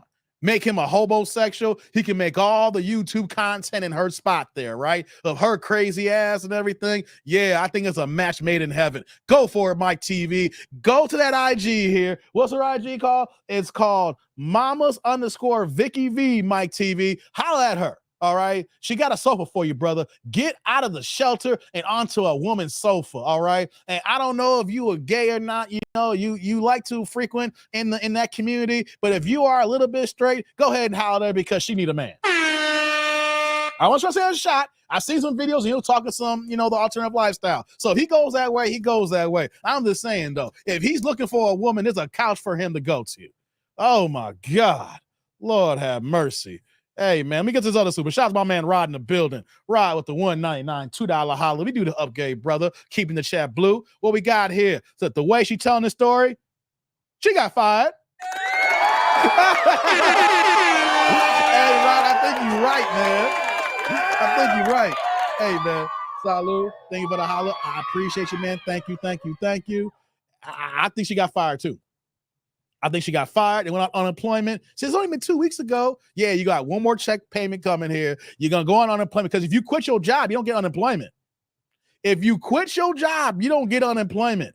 If you can find a way to justify your firing, like if you get fired and you can fight it, then they owe you unemployment. You can fight that bad boy, get yourself some unemployment here, right? But yo, no one voluntarily quits with no money on the table. I don't know if she got any money saved up, but I don't know about moving to a whole new area and quitting. You know what, guys?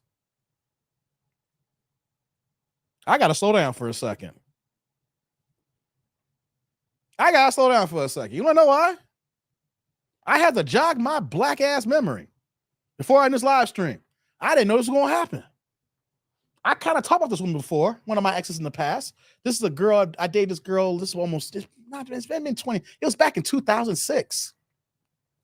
You want to know something?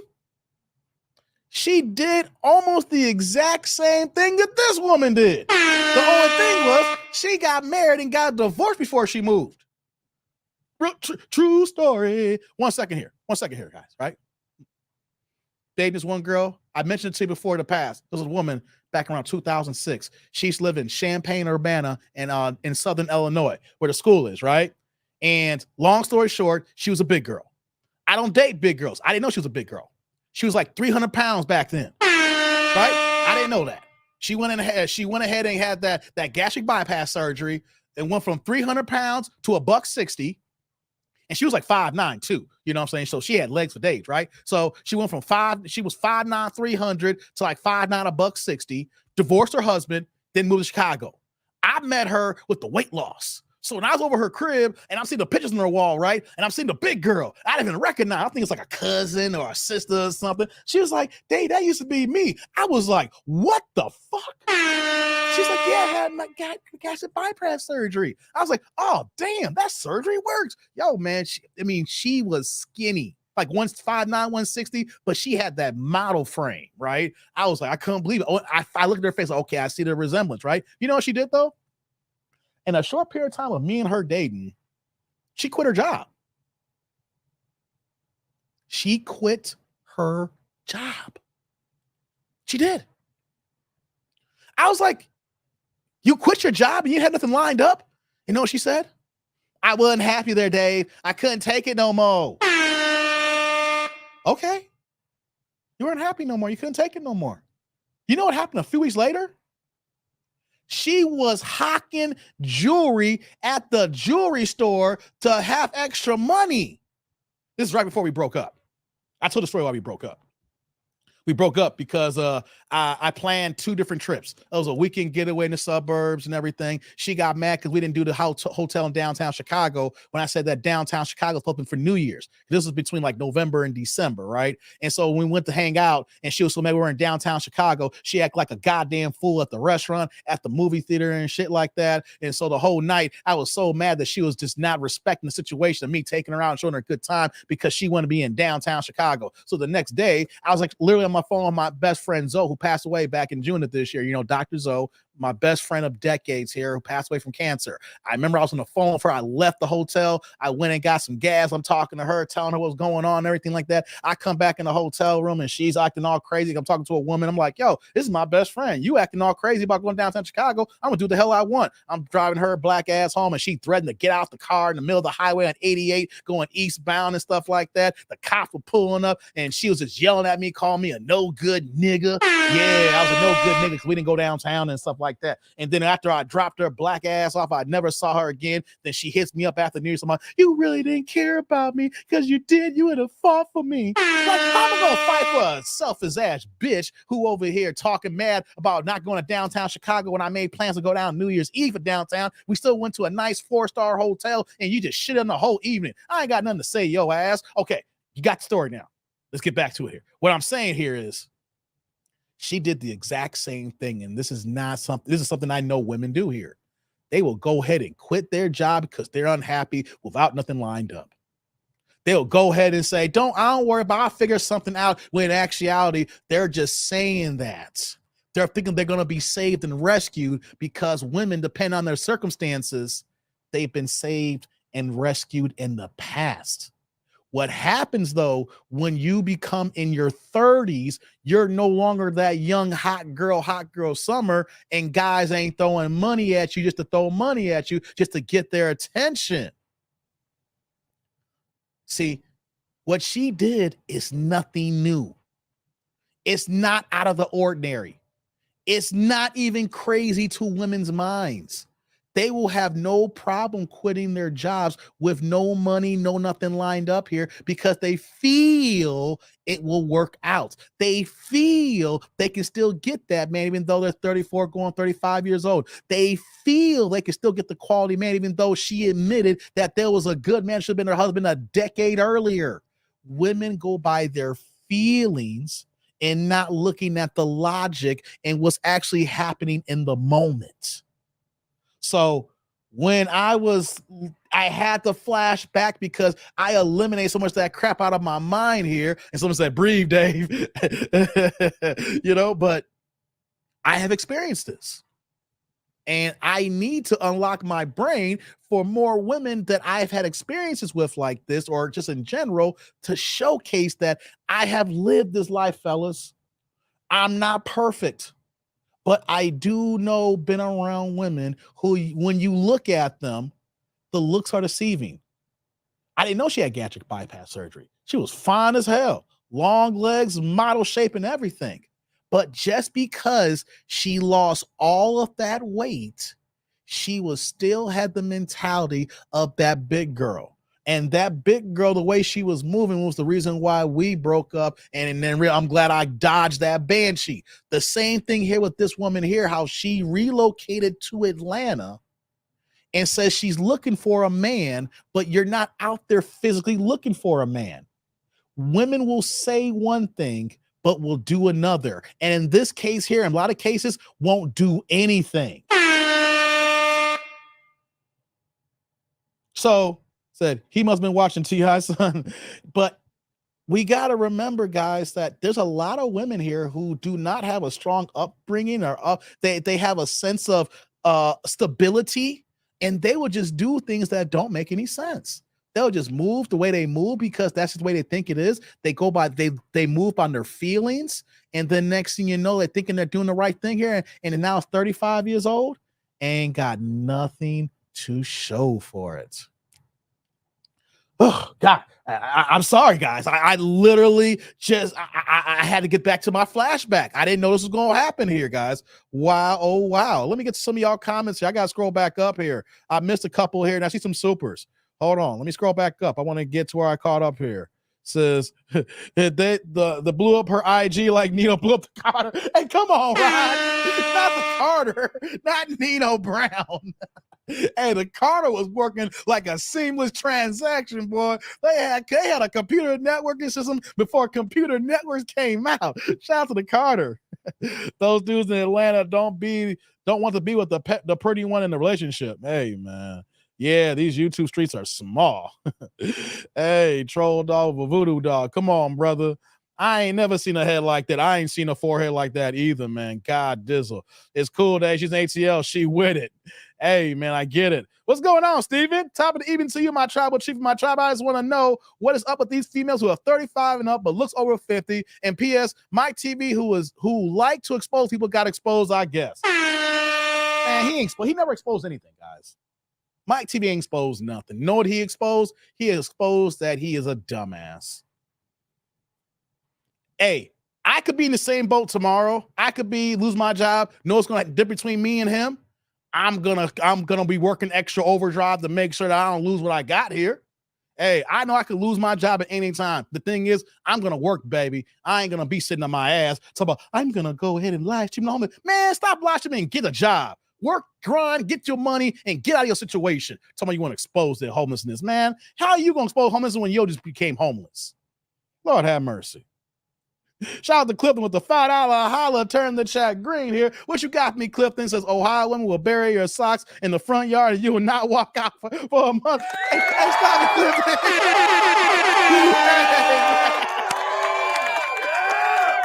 Clifton. Hey, brother. Salute. Thank you for the holla. I appreciate you, man. Thank you. You wildin', man. I'm talking about I'm talking about Creole women, and he gonna say Ohio women. Okay, so Creole doing the backyard, Ohio women doing the front yard. Okay, I'm glad I ain't with no Ohio woman, brother. Man, I'm in the Midwest, but no Ohio chicks for me. Hey, Clifton the fool, man. That's a good one, Clifton. That's a good one. Salute to you, brother. I appreciate you, man. Rome said, that's why I stay in the house talking to my Latina angel. Atlanta different. Oh, she Latina, Rome? Hey, Rome. Miss Lady's Latino? Hey, Latino? Hey, I got you, man. I got you. Yeah, I like that, Rome. I like that. Shout out to my man Rod coming in with the $5 holla, turn the chat green here. What you got for me, brother? Keep these plays passing, people. I appreciate them. Says she shut down her ID quicker than Nina on the Carter. Yeah. You said it twice here. I'm getting all the supers out here. You put that in the super. Hey, man, salute. Thank you for the holla. I appreciate you, man. Thank you. Hey, guys, the picture was there. I was looking at a picture. I was like, all right, cool. Well, I got it open. Let's finish the video. And now we was going to discuss like last time. And then as soon as Rod said something, I literally looked down and it went from pictures to this account is private. Hey, man, the power of YouTube compels you. The power of YouTube compels you. Hey, man, you never know who could be watching. You never know who could be watching. Hey, when I first got on YouTube, I did a reaction video from Kendra. The girl found my video and sent me an email threatening legal action on me. I'm not lying. It was great. I got 20,000 views out of her interaction on that one. I said, hey, bring all the heat. Hey, you never know who's watching your videos, guys. You never know. Salute to you, Rod. I appreciate you, man. Rod in the building. Yeah, Rome said she had a strong face. God damn, man. Rod, she ninja said not Rod, she ninja watching it. Yeah, Chucky. Yeah, I'm breathing, brother. I'm good, man. I'm good. Dave just mean. Pinball, I'm not just mean. What are you talking about, Pinball? You know I'm not mean, brother. You know I'm as solid as a rock. Like Ashford and Simpson. Solid as a rock. Oh, let me not do that. Let me not do that. You stop. You know what I'm talking about, Pinball. Stop playing, brother. Stop playing. Hey, what do you say there? That Bill was good. Okay, yeah, y'all just talking to each other. You saying here, Sheila, my dog Prince trying to fight me for the last chicken wing. Girl, you better get that last chicken wing from your dog. Man, I'm hungry. I want some chicken wings right now. That sounds good. She like one of those R&B covers from 82. Come on, Lou. Goddamn. Hey, man. Wait, hey, come on, Hopkins. Stop playing, brother. Stop playing. Hey, hold on. Let me get down. I'm just getting caught up here. What are you saying here, T. Lee? A lot of women don't think long term. My mom was an RN at the federal hospital for 30 years and didn't start a retirement plan and retired early. Oh, wow. For real, T. Lee? Damn, that sucks. But yeah, you're right, man. Women don't think long term, man. I gotta be honest, guys. I thought I was behind the 8 ball when I started saving for my retirement. Now I'm 31 years old. I was 30. I turned 30 when I got the job that I was working for JP Morgan. And I was within like 1 year or less than a year in before I started my savings for my retirement. That was back in, 2010, 2011. I think I've been saving about 12, 13 years now, right? Been putting money away since then. And I felt back then that I was late. I felt I should have been saving in my 20s. But the problem, though, is that I couldn't. Well, I could. I should say I couldn't. But the job I had before didn't have a 401k plan. It was an upstart company. So we didn't have a 401k. Nothing to invest in or save in, So, of course, I was just pocketing all that money. You know what I'm saying? But I felt bad. I look back and I should have been putting money away regardless. So, man, even though I've been doing what I've been doing lately, I still feel behind the scene and started at 31 years old. I've been saving for 12, 13 years. I should have been saving for 20 years. But, hey, you live and you learn, T. Lee. But you're right. Women, see, I'm looking back at 12 years here. Like I said, women don't even look. They'll wait. It's like, I guess I'll start at 42. 42? You probably got about 10 years left of working before they let you go. You're working part-time. Whoa. Thanks, Dave, for the story. Got me all teared up. Hey, man, I got stories for days when it comes to these women, man. I have no problem telling you my bad love life experiences because that's why Pearl doesn't have what she has on YouTube. Because she can regurgitate men's talking points when it comes to what we deal with and what we got going on. The difference here is that when I talk, using that comparison, I'm going to give you real life examples how women just did what they did for me to have the mentality that I have now. Women who you could say red pilled me. You start off blue pill and you're thinking that believe all women and all women are queens and gods. And then after a period of time, you're saying, man, these girls are nothing but some spoiled ass little kids, right? So I make sure that I tell true stories about myself because they happened, right? And I got out of them without, a major situation here happening to me. And so I'll tell these stories so that if there's something similar to you, like, damn, they be acting a fool all the time, but hey, he got some real stories and he been through some stuff, and that's why he talks the way he talks. I just gave y'all the short form version of that here, but in real talk here, she quit her job. And then she was hawking her jewelry a few weeks later. Like, I'm looking at her like, why the hell did you quit your job? Nothing lined up. Do you expect me to pay your rent now? At the time, I was only making $49,000 a year. I was making 49 just, bro. I mean, with the overtime, I'm making over $50,000 a year. It was back in 2006. But still, though, I wasn't married to her. Like, I'm supposed to take care of you. She ain't even thinking straight. But it was a true story, brother.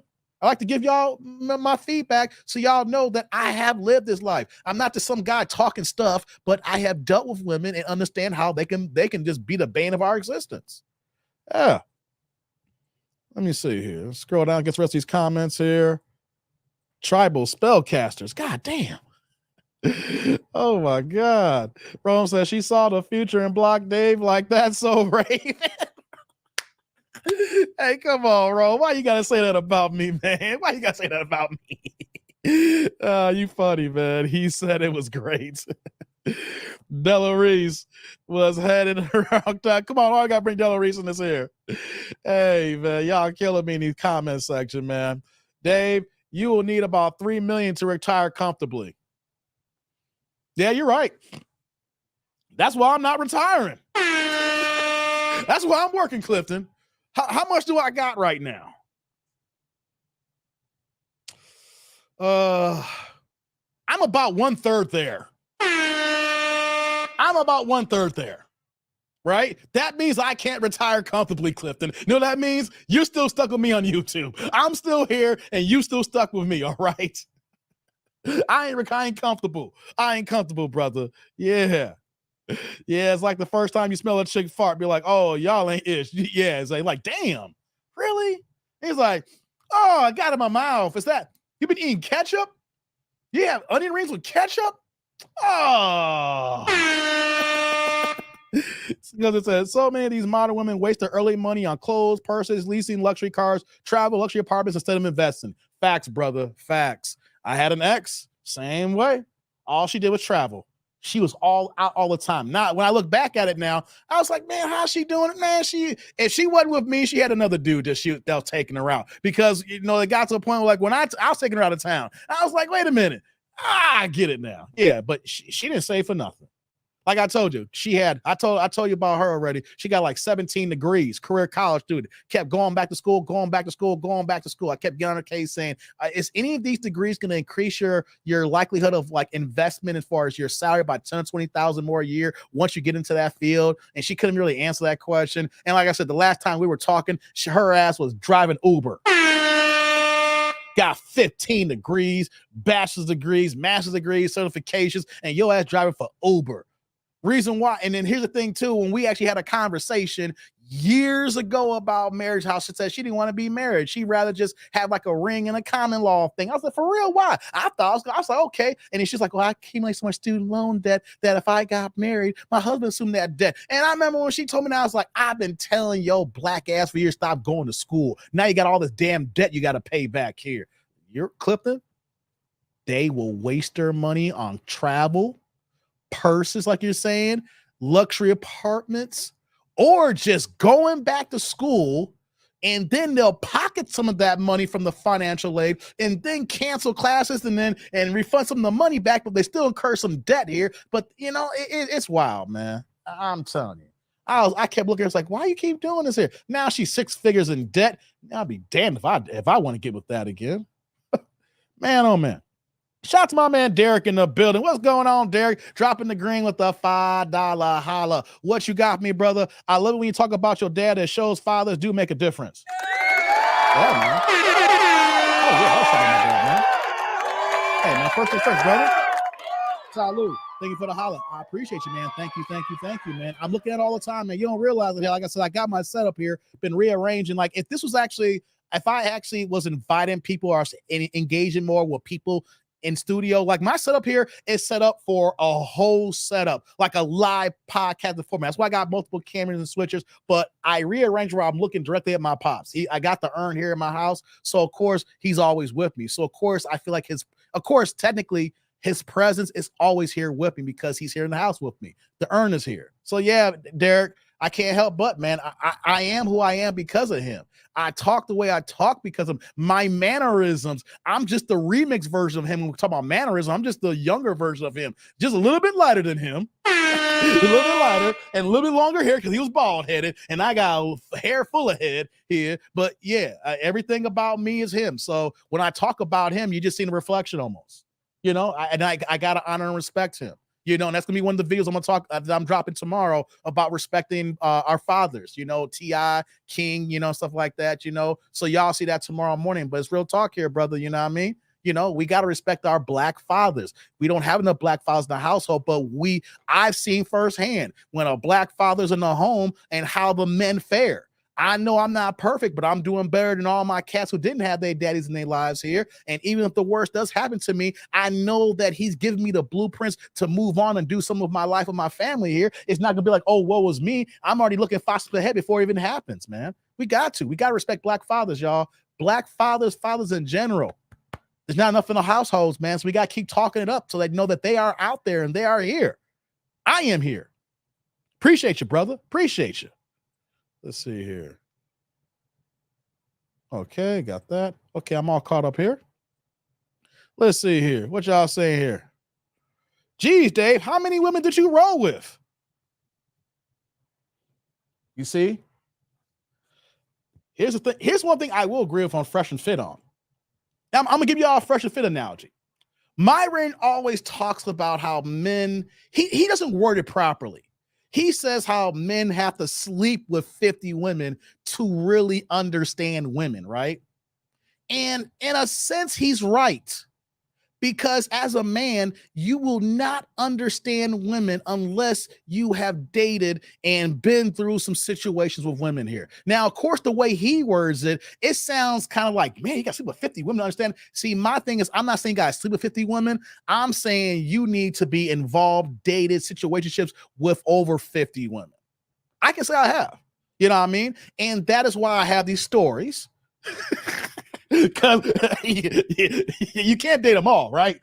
But when you date a variety of women, whether they're black, light-skinned black, dark-skinned black, Jamaican, Puerto Rican, Belizean, Chinese, a little bit of white in there, you know what I'm saying? But then you start seeing a repeat performance of examples and behavior. Then it starts to click in your head and you start understanding how women move. You understand what makes a woman tick. You also understand sexually as well. And that's the thing. You understand them sexually, understand them mentally, you understand them physically, you understand them emotionally, you understand, you know, just the whole thing in that aspect here, Chucky. So how many women did I date? I date quite a few. And I will admit, I was heavily beta on a few of these women. The thing is, I didn't have a problem getting a woman. The problem is once I got in a relationship or I got with them, that's when the problems occurred because a part of me was still beta blue pill. And then a part of me was young and didn't understand women. And then as you get older, it all starts coming together, Chucky. So I said, I tell these stories because y'all need to hear them. Because some of y'all may be the ladies' man, but may have dated that many women, you know, but yeah, I've ran through a few. I've ran through a few, I knocked back a few. And that's why I can have these conversations. And that's why that when I react to these videos, but when I blind react and then I'll give commentary and then something happens, it's not because I pre-planned this. Oh, Dave may have watched the video in the past. No, I'm talking about personal experiences that'll come in my head. And then we watch the video and they happen. It's like, yo, that's what happens because life's a rerun, guys. You date enough women, you experience life enough, you keep your eyes open and you keep your head in the swivel and not be blinded by ignorance, you're going to learn that life is a rerun. Everything happens over and over again and repeat. And then with these women today, they're the same now. It's rinse and repeat, especially with feminism. So yeah, Chucky, I've been through it, and I experienced it. And so that's why I'm able to talk and give examples of the bad examples. I can give you good examples, but what's the point? I think it's better to give the bad examples to showcase your boys taking some L's. But because of those L's, that's why I have a lot to talk about, and I can understand and see things. I'm not saying I'm perfect. I'm not gonna say I'm always gonna be right, but I've seen enough examples, brother. Enough examples. Yeah, my 20s was something else, though. But at the same time, though, here's one thing, though, Chucky. As much as I was beta, as much as I did a hell of a lot of crying back then, why she keep doing this to me? I did get that ass. Every one of these chicks, y'all know a win is a win. A win is a win. Just remember that.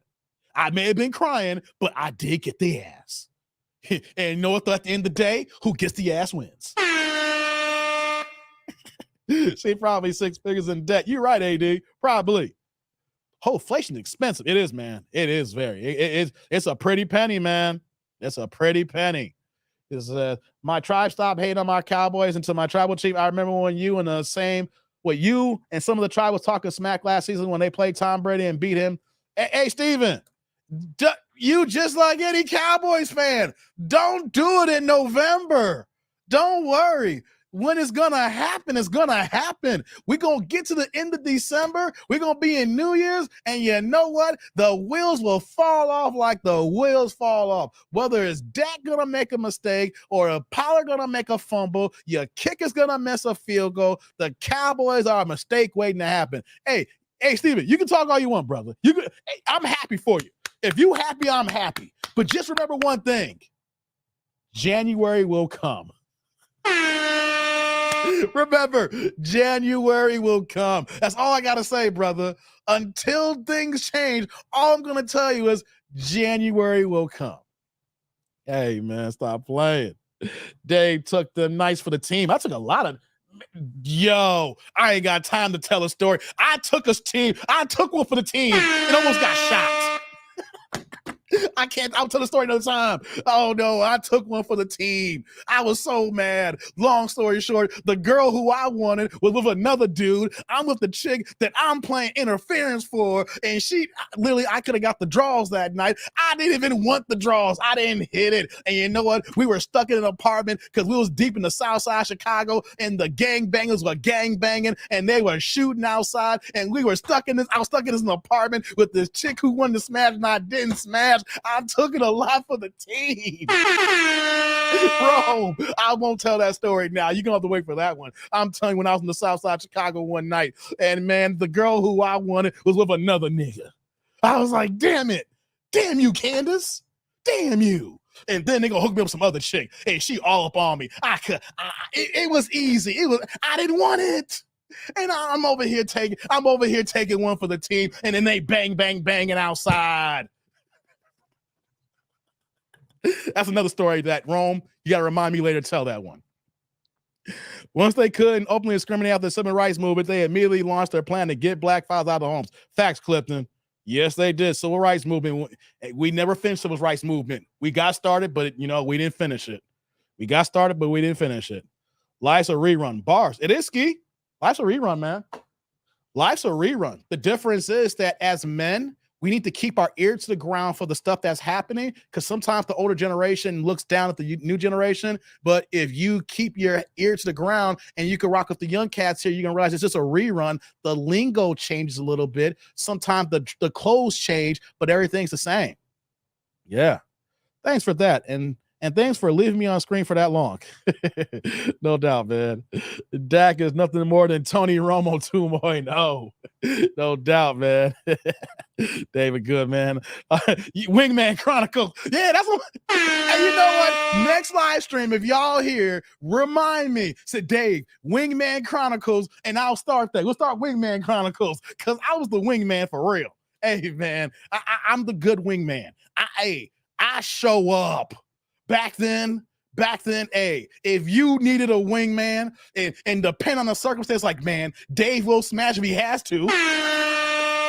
I wouldn't. I was like, I ain't hitting that. No, No, but that's the one thing. Dave will consider it though. I'm like, goddamn, y'all. Wingman Chronicles. Remind me next time y'all come to the live stream, guys. Be like, yo, Dave, we're 2 hours in. Wingman Chronicles. I'll give y'all a story every time y'all bring it up. Because, man, I was back in the day, I was the favorite wingman. Y'all, hey, Dave got our back. We need one more. Who we can get? If I wasn't booed up, that's the thing, though. If Dave wasn't booed up, and even then when I was booed up, Dave, what you doing? Hey, old girl out of town right now. We need you. The bat signal go up. That dude. Da-da-da-da-da. I'm like, damn, y'all. No. I need a break. I need to stop, man. I need to stop. What y'all say? Yeah, your Bengals are done, man. Give up on the Bengals this year, man. It's a wrap. Sounds like house party, TNT versus you gonna tell one lie. Yeah, house party, yeah. Hey, true story. My dad took me to see the original House Party, the first one. Kid and play Robin Harris. You know that's R-rated movie, right? I was 10 years old. Pops took me to the show on a Saturday night. Watch that. Hey, that's how I grew up. And here's hey. Shout out to Pops, rest in peace. There's no way I'm taking my daughter to see House Party right now. If the same thing happened 4 years later, my daughter's 10 years old, I ain't taking to see House Party. My dad took me to the show. Remember the one scene the big dude was getting was like, yeah, give me that. I'm sitting there 10 years old like, damn, that big guy working that shit. Hey, man. Hey, man, my pops took me to see the first House Party on a Saturday night. I was 10 years old. I bet you people were looking around like, you got this little kid in the movie theater? And you know what? I understood it all. Because you want to know something? I was 3 years old on his lap watching Eddie Murphy Delirious. Hey, man, you weren't right. Dad, why you had me watching Eddie Murphy Delirious at 3 years old? That's why I'm that dude right now. Hey, Hopkins cracking up. Hey, what you saying here? Dave, what's Dave? Hey, I was John McCain's wingman. Hey, stop that, Clifton. Stop that. I was John McCain's wingman. Stop that, man. How you doing? Hey, oh, okay. I can't do that. I shouldn't do that to him. Dave won't jump on a grenade, but he'll sit next to it. Hey, man. Hey, who you gonna call that dude named Dave? Hey, before I turn 30, yeah. Before I turn 30. Pops was official. Look up when House Party came out. I saw it not opening weekend. It was second weekend. And I believe that was 1990, if I remember correctly. And I was 10 years old in 1990. Pops, hey man, Pops, I'm looking at the urn right now. That's what I'm saying. Pops, you took me to see House Party at 10 years old. I love you for it. Hey, you want to know something too? When House Party came on pay-per-view, we ordered the first day. He knew I loved that movie. He was like, go ahead, I'll pay for the pay-per-view. We paid for that. I bought it on pay-per-view the first day. Never forget it. My best friend, there was a Chinese kid named Ryan Dye, came over, and he didn't know that he was watching. He was like this. He couldn't understand it. He was 10 years old, shook. And I'm sitting here laughing like, yeah, this is a good scene right here.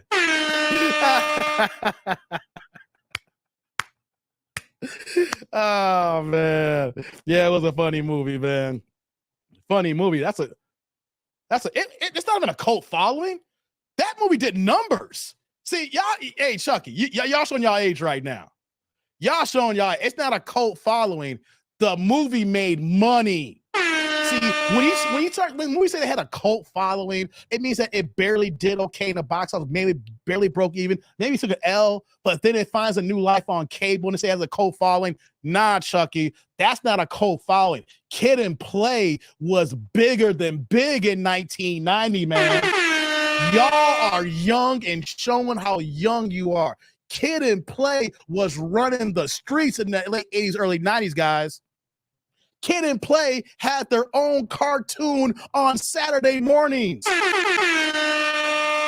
Guys, like I said, yeah, they made multiple movies out of this, but during that time period, when they were dropping their albums, all their albums were hidden. They were peaking. The soundtracks were peaking because they were making most music on the soundtracks. The movies were making money, guys. They weren't like, oh, it just came out some rappers. Nah, they were producing numbers, guys.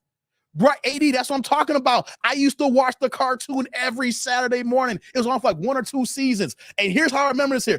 You can look this up. They had an episode. This is how my mind remembers. They had an episode where they were selling fake wigs of kids' high top fade. And I think the episode is called Get Your Kid Wig On. I think the name of the episode. That's how my memory's astute. I never forget that episode. Who wants to get their kid wig? And everybody was buying fake wigs, look like Kid. Yo, Kid and Play was large and in charge. All right. I know what a good comp is. I'm gonna give y'all a good comp. You know how big? Who can I say? Hold on. I'm gonna give y'all a good comp, and y'all gonna say no way. I'm going to give y'all a good comp, and I'm going to say, okay, check this out, guys, before I get out of here. Listen, South Park, yep. Yeah, exactly, Clifton. Exactly. I mean, it was like top 5 in the box office. That's why they made House Party 2, and then they made a House Party 3. You don't make that many movies that the first couple are killing it. But check this out, guys. You know how big Kid and Play was? Do you know how big Kid and Play was? I'm going to tell you. If Migos, before Takeoff passed away, right? When it's all 3 of them, the last decade, when people said the Migos is considered one of the top hip hop groups of all time. And then when it comes to Atlanta groups, in Southern groups, they're in that mix now. We talk about Goody Mob, we talk about Goody Mob, we talk about Outkast, and you got the Migos, but we talk about super groups, like how big they are. Kid and Play in the late 80s or 90s was bigger than that.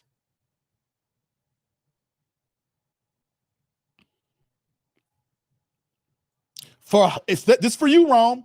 For how big that y'all love the Migos down south, and then how they translated their music after Bad and Bougie and that white t-shirt, and after that point on, and then and how big, Culture and Culture 2.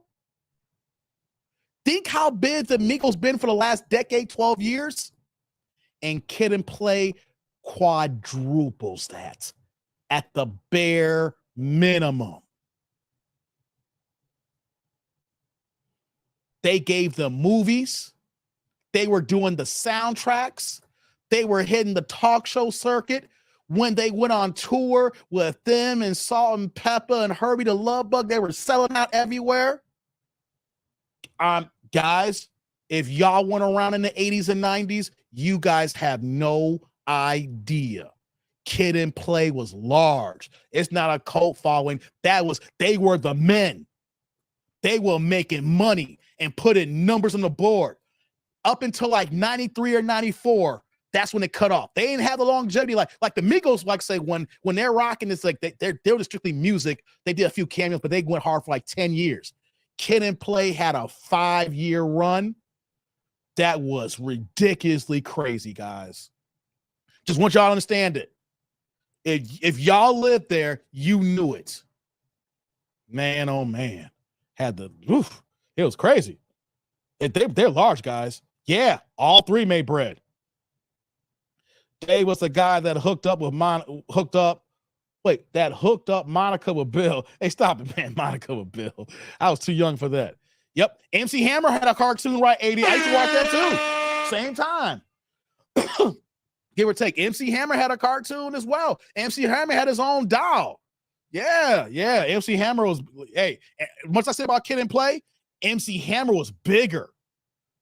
Yeah, that's crazy. But MC Hammer's a solo artist, though. But I was talking about the group aspect. But to use that as comparable, how big Kid and Play was, MC Hammer was larger. Man, y'all sleeping in the late 80s, early 90s, man.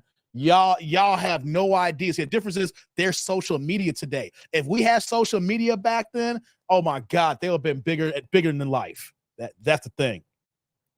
PA says, my homeboy hated on me when I hollered at AJ Johnson from House Party in the ATL 2000 Super Bowl. She stopped and talked and I was in there. I'll never forget that. I could have hit that. Hey, man, APA. AJ Johnson, I mean, she still looks good now for her age, but back then, you talking about 23 years ago? Man, PA, you should have forgot about your friends and did the full court press. Lord. I mean, she was looking good in Baby Boy. Yo, she looking good in Baby Boy still. You know what I mean? Yeah. PA says, I'm still mad that could have paid you. Hey, PA, I'd be mad too as well. I'd be mad as hell too, man. You should curse your boys out right now. Pick up the phone like, remember that time of AJ? F y'all. Curse them out, man, for me. Says, my hit, Migos Hit for Hit is the top group behind UGK, but I'm from PA, so I'm biased. Here's the thing, PA. Hit for hit.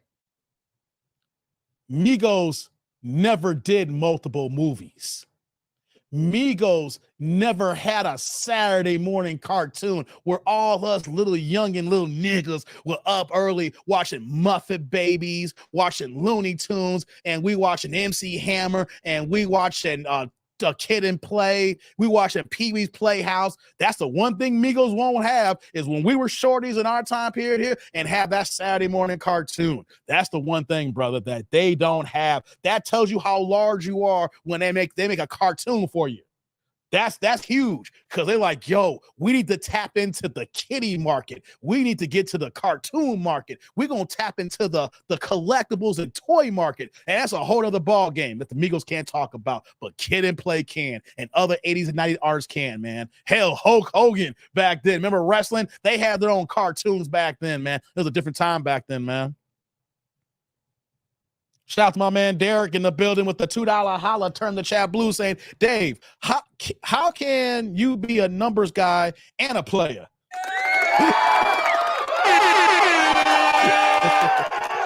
Hey, first thing first, Derek.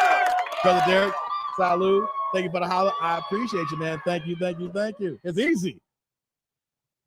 I was transitioning how women love nerds before nerds were popular. See, nerd, remember the movie Revenge of the Nerds and how nerds get clowned off and stuff like that, right? See, I was in that in-between thing, right? I was never really the popular guy, but I wasn't the lowly than guy who got picked on, right? I say, if you did on a scale like 1 to 10, where you would categorize me on, I was in that 5, 6, 7 range. Now, I didn't look for just like personality, just overall, right? Because like I said, I wasn't the ones that, people made fun of, but I wasn't the most popular kid in school. But the thing is, my best friends were the most popular cats. And then I played a little bit of sports, but I did music. And then when I did music, back then they tried to call us band geeks and band nerds, but I was winning awards. I was on TV. I was performing. I was doing my thing. So like you call people band geeks, but then you see me in a 3-piece suit on Fox News 32. You're like, what you gonna say about Dave then? Dave's 16 years old on Fox News 32 with a 3-piece suit on playing some John Coltrane. You gonna say band geeks? It's like, yo, Dave was on TV on Fox yesterday. So yeah, you know what I'm saying? So yeah, I was in that transition where that band geeks and nerds in general were looked at as cool because I didn't give the nerd geek look because I look like everybody else, but I just the way I thought and moved, brother. So yeah, and then when I got older and figure out these banshees, then the player mode came in. Appreciate you, Derek. Appreciate you on that holler. House Party grows 26 million worldwide on a two. I didn't look it up, AD. I was gonna look it up, but thank you for looking it up. And think about it too, AD. If someone could do this too as well, do adjustment for figures and numbers for inflation. Like, what is the dollar amount of worth in 1990 compared to now? Like, matter of fact, I can do this now. Hold on. If I did that now, whoops, hold on. I'll do it here. I can do it fast. I can do this here really fast. 20.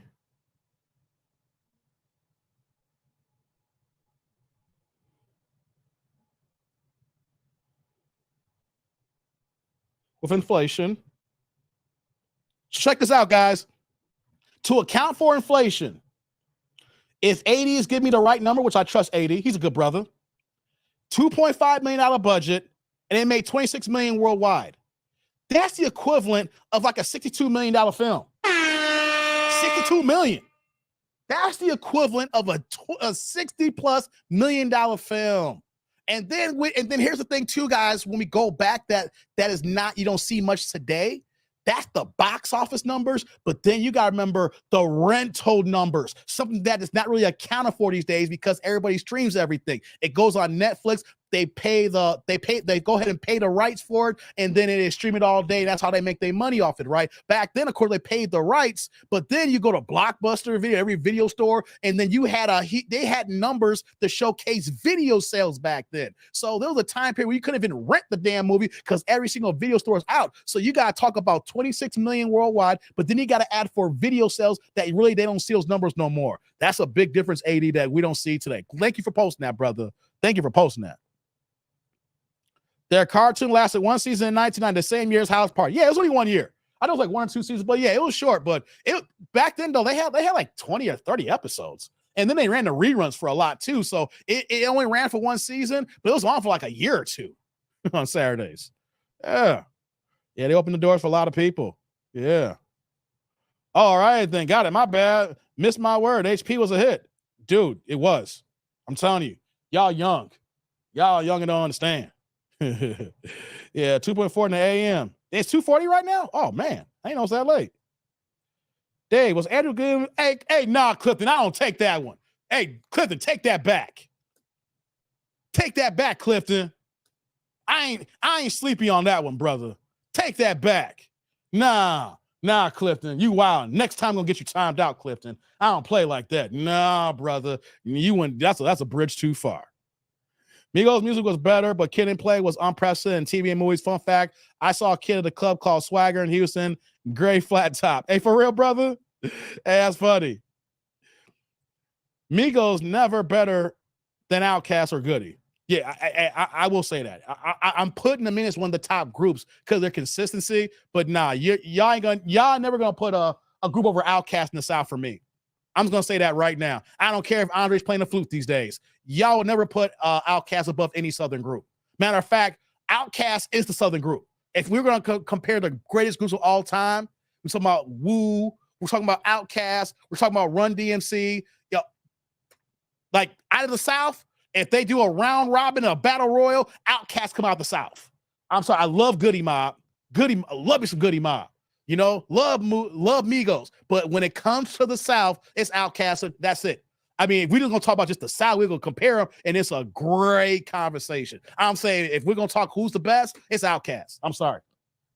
Y'all may in the South may have someone differently. I'm telling you, you will never get any argument out of me and says you're gonna say, "Hey, Dave, this has been nope." I don't care. You're never gonna get me to admit that anybody's better than Outkast. That's the way it goes down, baby. Everybody's dope. Everybody's great, but there's only could be one when it come out of the South. I'm so mad at you, Clifton. My aunt took to see House Party. Oh man, we were on the same age, Hopkins. We were on the same age. All right, yeah. It was a good time back then, man. It was a good time. I remember when Kid and Play was the first ones who was wearing Jordans way before Jordan was the kicks in the hood to people. Yeah, man. They had some dope sweaters too. Remember, if you watch some videos, back in the day, man, the sweater game was something else. Y'all don't know about that. The sweater game, y'all young cats. They used to have some dope ass sweaters. Y'all was like, sweaters? Yeah. Hey, for my cats my age here, a little bit older, y'all remember the Adidas sweaters, and y'all remember if you guys actually pledged and you guys were in fraternities and the Adidas sweaters and the official Greek joints that used to be coming out back then, man, I wanted to be in the black fraternity so bad because of goddamn sweaters, man. Sweater, that's a sleepy conversation. The sweater game. Thanks for that, Steven. Let's see here. I'm just getting caught up here. You remember that? Let's see here. Yeah, okay. House Party didn't have much crossover, but it was huge with Black Americans. Yeah. But everybody watched it. If it made 26 million back then, it was a lot of white folks in the theater when I was there, Clifton. I remember that. It wasn't just us black folks in there. It was white folks in there too. White folks love Kid and Play. White folks love some Kid and Play. Remember, they were the safe rap back then. They were happy rap music. Like this one, like that one, feel the groove. I feel it. I say like this one, like that one. Hey, come on, man. This party's for the fun house. Y'all remember that song? They were the happy hip hop. It's like, oh, all this hardcore rap and the guns and violence. I like Kid and Play. They're happy hip hop. They're happy rap music. Gotta remember that, guys. That was happy rap. When Dave pointed his finger, you've been warned. Day was Hugh Hefner's wingman and roll Larry Flint. Hey, man, I wouldn't be here if I was rolling with Hugh and Larry. Yeah, I'll have stories for days then. Man. Ghetto Boys. Sorry, I love Ghetto Boys. Can't beat Outkast. And that's Houston. I mean, I ain't trying to decipher Houston South. I'm sorry, yeah. Outkast still. I love Ghetto Boys, man. I love Ghetto Boys. Scarface, one of the greatest rappers of all time. I think he's underrated. Love some Scarface. But yeah, Outkast over Ghetto Boys. Ghetto Boys are pioneers. Just remember this here. Just because I think someone's number one doesn't mean I'm shitting on everybody else. Like, Mike's number one. LeBron is number two to me. But that's not shitting on LeBron, knowing that I'm saying he's number two all time out of any basketball player. When I say someone's number one, I'm not shitting on anybody else. The Ghetto Boys are pioneers, and I love the Ghetto Boys. But Outkast, their albums, the hits on each album, the hits on those albums that changed the culture, not just in the South, not just hip hop, but in music, and then their cultural impact, that what they did on the game. It's a whole overall phenomenon, man. How Outkast could come out of the South and then the way they move. I mean, Ghetto Boys helped translate the South. Outkast was the ones you say, man, I had no idea by the time it got to 2003 that, you know, Big Boy and Dre would be doing what they were doing. Like, I'm telling you, I love Ghetto Boys, but nah, I love UGK, but not over Outkast. UGK is like top 5. Pimp C, top 5. I'm not shitting on them. I'm just saying that Outkast is just Outkast. And as years go on, we forget the impact that was going on in 95 and then the accumulation of the group for the decade or so. In 93, of course, I first heard Outkast in 92, 93, but for the decade run that they had, man, that's hard to be duplicated, y'all. Just the overall, the music, the culture, the clothes, the talk, the hits. I'm just saying everything. Everything's a totalitarian. Now you need to stop it, PA. No, I ain't gonna keep that. No hot boys. I'm sorry, brother. No hot boys. I'm sorry, brother. No hot boys. Young people wear sweaters. Yeah, Rome. Hey, man. Yo, do me a favor. Google the 2 Hype video for Kid and Play. And when you see the sweaters in there, then you got to go through a rabbit hole of looking at old content and videos where everybody was wearing different kind of colors, sweaters, things of that nature. Pull up the 2 Hype video when you see the sweaters, and then everybody who's my age, when you see those sweaters, you're like, oh yeah, Dave, the sweater game. That was a whole different level that no one talks about. It's a whole other conversation. Sweater game, man. I hear you, Sheila. They have 4 movies in a cartoon. White folks love them. Exactly. That's the thing I'm saying, AD, and like say, not crossover. You don't get a cartoon if white folks don't like you. Remember that. If niggas rock with you, you don't get a cartoon. You get cartoons because white folks love you. That's right, AD. So like I said, I don't know who it was that they didn't have crossover appeal. They did. You don't get a cartoon if white folks don't love you.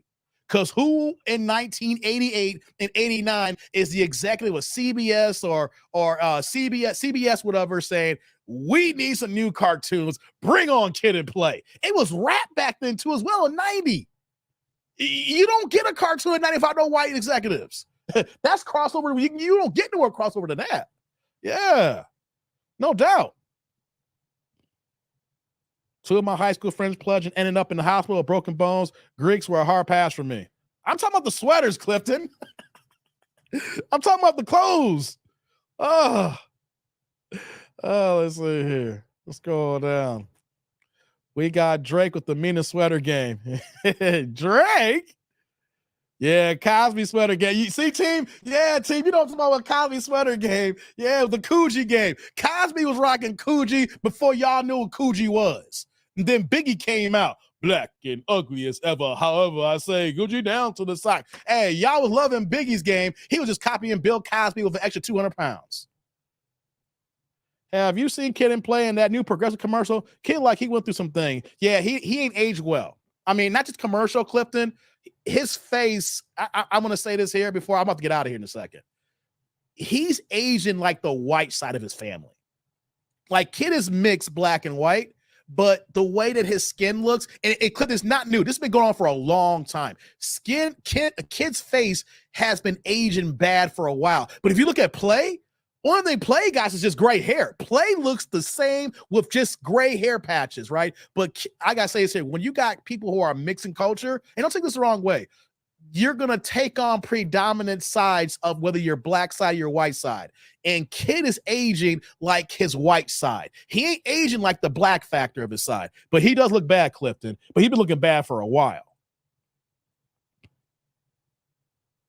PA says, I'm just placing the argument. I am the same. Outkast up there, but it ain't no brainer. 8Ball, MJG, 360 Mafia, one of the Hot Boys rappers, Lil Wayne is considered the best ever. I don't consider Wayne the best ever. I like Wayne. He ain't the best. Just because the thing is with Wayne, he puts so much content out there, and then he proclaimed himself the best rapper alive. And then because he was number one at the time, or he was the top guy, you can say, and he was like, well, he gotta be it. And he's like, no, he's not. There's other factors in play here. Wayne's cold, but he ain't number one. You know what I mean? People have their moment of sun where that they're competing and say they're number one, but he was number one to me. Even when he was at the top of the game, I think is number one. I always felt that even when Wayne was at the top, Jay was always on top, was better than him. I always felt that. Even when Wayne was at his peak of his powers, Jay could drop a verse that would murk any Wayne. That's why. And you know why? I look at the fact that you could put Jay on any beat and Jay would murk. You couldn't put Wayne on every beat and murk it. Wayne would spit. Wayne would kill it. My thing is, it's the diversity of styles that Jay-Z had, that when they were at their peak, you could put Jay on any track of anybody, and I could listen to that in the club, in the car, or just kicking it. With Wayne, I had to be in certain scenarios to hear him. You know what I mean? So that's the way I feel about it. But you're right, PA. There, everybody you mentioned, man, you're making a good argument. It's a great argument to have, PA. It's a great argument to have. You know what I mean? I'm the same meal though. I'm just saying I shut it down. Say it's Outkast one. But if we had a debate and we're gonna talk about albums and certain songs, and then we want to talk about their styles, hey man, I'm here for that. I have no problem having that conversation one day. It is what it is. You know what I mean? We used to call them Cosby sweaters. Yeah, you're right, man. Dave, like the Outkast sweaters from the Love Below. Nah, not the Love Below. No, Clifton. No, you really pushing the buttons tonight, Clifton. You really trying. You are really trying. I got turtlenecks and sweaters, and my family hosting the ugly Christmas party for Christmas Eve. I'm gonna make sure it's really ugly. Send some pictures, Sheila. Ugly picture game. Send some pictures. Black don't crack. Facts, man. Well, Kid's black side is well, the thing is, Kid ain't showing the black side, so his white is cracking right now. Kenny Mack says Lil Wayne is not the best. Period. No, he's not. He's not. I'm not giving him that mantle now. Have a good evening, Dave. Yeah, I see how it feels. It feels good to be back in the lives again. It's good to see you again, Bill. Man, have a good night, brother. I'm glad you've been. I'm using the premiere of my video earlier, and you were here, man. Good to see you, man. Hope you have a good night, brother. Hope to see you in the next live, man. Yeah, it was good having Bill here, man. Bill's a good guy. I like Bill. Jay was the third best rapper on Big Pimpin'. Yeah, you can get body on the track. It can happen. You can get body on the track. Jay didn't show up like he should. But you know what though? I didn't care about the lyrics in the Big Pimpin'. I just like the video. I like Big Pimpin'. Don't get it twisted. I'm in the car, but you know what? Me personally, I don't want to hear the song. I just want to watch the video. You know what I'm saying? You're right though. Remember, Jay got murked on the Eminem track with a Renegade. Eminem killed that track. You know what I mean? But at the end of the day, man, give me Jay-Z over Lil Wayne. Give me Jay over Wayne. Give me Jay over Wayne, guys. Wayne didn't get a Cash Money album until everyone else left. Turk and Mac 10 got album before Wayne. Yeah. Hey, Wayne was so young back then. Remember? Wayne was a baby. He was 15 or 16 when he first came out. When we first heard him, Drop It Like It's Hot, Wobble Wobble. He was such a baby, so it took him a while. I mean, he could spit, but everybody older was getting their shine first, of course. You know what I mean? Yeah. See you later, Chucky. I'll see you the next live, man. Yeah, no doubt. Kid and Play was the real life version of what the Blues Brothers wanted to be. Whoops. Sorry about that, guys. All right, we're back. Been going so long, my earpiece died. That means it's time for me to go. But let me see here. Eminem body J. Yeah, man. Hey, Eminem killed Renegade. Hey, he was spitting on Renegade, man. I could play Renegade right now.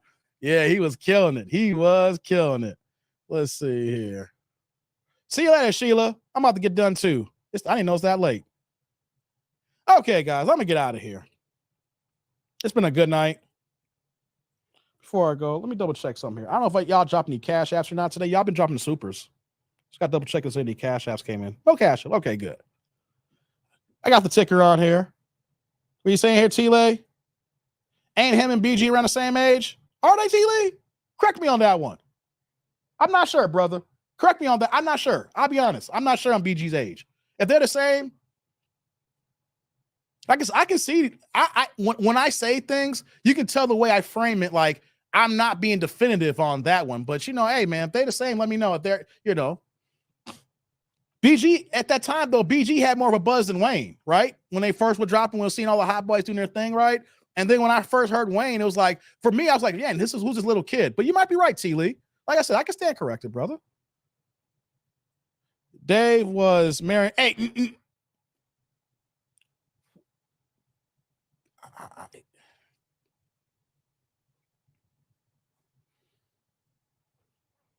you see what happens here, guys. You see Clifton here before I get out of here. You see what Clifton is doing here before I get out of here, guys. This is Clifton here. Clifton, you lucky at the end of the show here. If this is like hour one, Clifton, you've been timed out or blocked. I don't mess with crack, Clifton. I'm not with crack. Like, what did Whitney say? Crack is whack and crack is cheap. Sick and tired. All right, PA, I'm about to get out of here. Good to have you, brother. Good to have you. Good to have you, man. Yeah. Isn't BG a Turk? Hey, I ain't getting to that one. We go in now. Don't start team. Don't start that TP. I think so. I don't know. That's not this conversation. That can take on a life of its own. We be here for another couple hours. I'm not doing that, TP. I'm not doing that. It could be true. I'm not here for that right now. I've been here for almost 4 hours, baby. I'm not doing that. I'm not doing that. No Barry slander, Slim DC, all this. Yeah, BG's a hot girl now, T-Lee. Hey, T-Lee, I'm gonna. Yeah, he started taking parting shots, man. I'm done with Clifton here. I'm done with Clifton, man. It's got to stop, man. Oh my God. I hear the music, guys. I'm just gonna get out of here, man. I'm done with Clifton, man. You got something to explain to do next live stream. Start that crap again, Clifton. It's gonna be on. We're gonna be fighting. All right. Sick and tired of Clifton. He always want to take shots at me. He mad because Ohio be taking these L's, these reaction videos, man. Well, I gotta get out of here, guys. This is a fun live stream this Wednesday evening, guys. But hey, don't be alarmed. I'm trying to pick up the slack on my content creation game, like how I first got started. I'm trying to make some concessions on things we got going on here. So when I say, of course, like, comment, subscribe, and click on the bell notification below. We got shorts dropping. We got reaction videos dropping. And if you missed earlier reaction video dedicated to Eric Jordan, Eric paid for it. He sponsored it. So we dropped that at 3 p.m. Central today. So if y'all missed that, you can get out of here and watch that video. And like I want to say too, if you guys want me to react to certain videos, right? Whether it's Kendra G or if you find something online, you got to email it to me, right? Email it to me and I'll see if I can rock with it. But here's the thing. If you guys really want me to do it, and you know they're going to violate YouTube's guidelines, you drop the $20 holler on the super or even the Cash App then, and then I'm forced to do it as long as I don't get my channel in trouble here. If I get the video and I know I can't do it, I'll give y'all money back. I can't do this one here. Either I'll do another video or I'll give you money back. You know what I'm saying? So yeah, that's something that's out there for you. So we got more reaction videos this week. We'll be going back live again. We're dropping more content. We're going to get cooking for the end of the year so we can get going to 2024. You know, so I appreciate everybody that's here today. Appreciate everybody supporting the supers. Y'all blessing me. Thank you very much, guys. Because hey, these videos, these live streams, hey, they don't pay each other. Thank y'all for supporting me. But you know what, though? I'm going to get out of here. It's late Wednesday night here. So shout out to everybody in the AIC that's been kicking it here. Shout out to everybody that's been watching live, the replay gang in the future. I can't wait to see y'all in the comments section. And also for the Ninja Watchers, y'all can't say nothing. But you know what, though? I appreciate y'all the same, baby. So we're going to get out of here. Clifton says they just named the street after Marion Barry. Yeah, like 30 years later, Clifton. Were they giving him a sign when they caught him in that hotel room with the crack rocks? I smoke rocks. Oh, I can't stand you, Clifton. And he says, best mayor ever. I can't stand y'all. But I'm getting out of here, guys. I love y'all. As always, I'm that dude, Dave, and I'll see you on the next live stream. Y'all be good to each other and peace out and one love.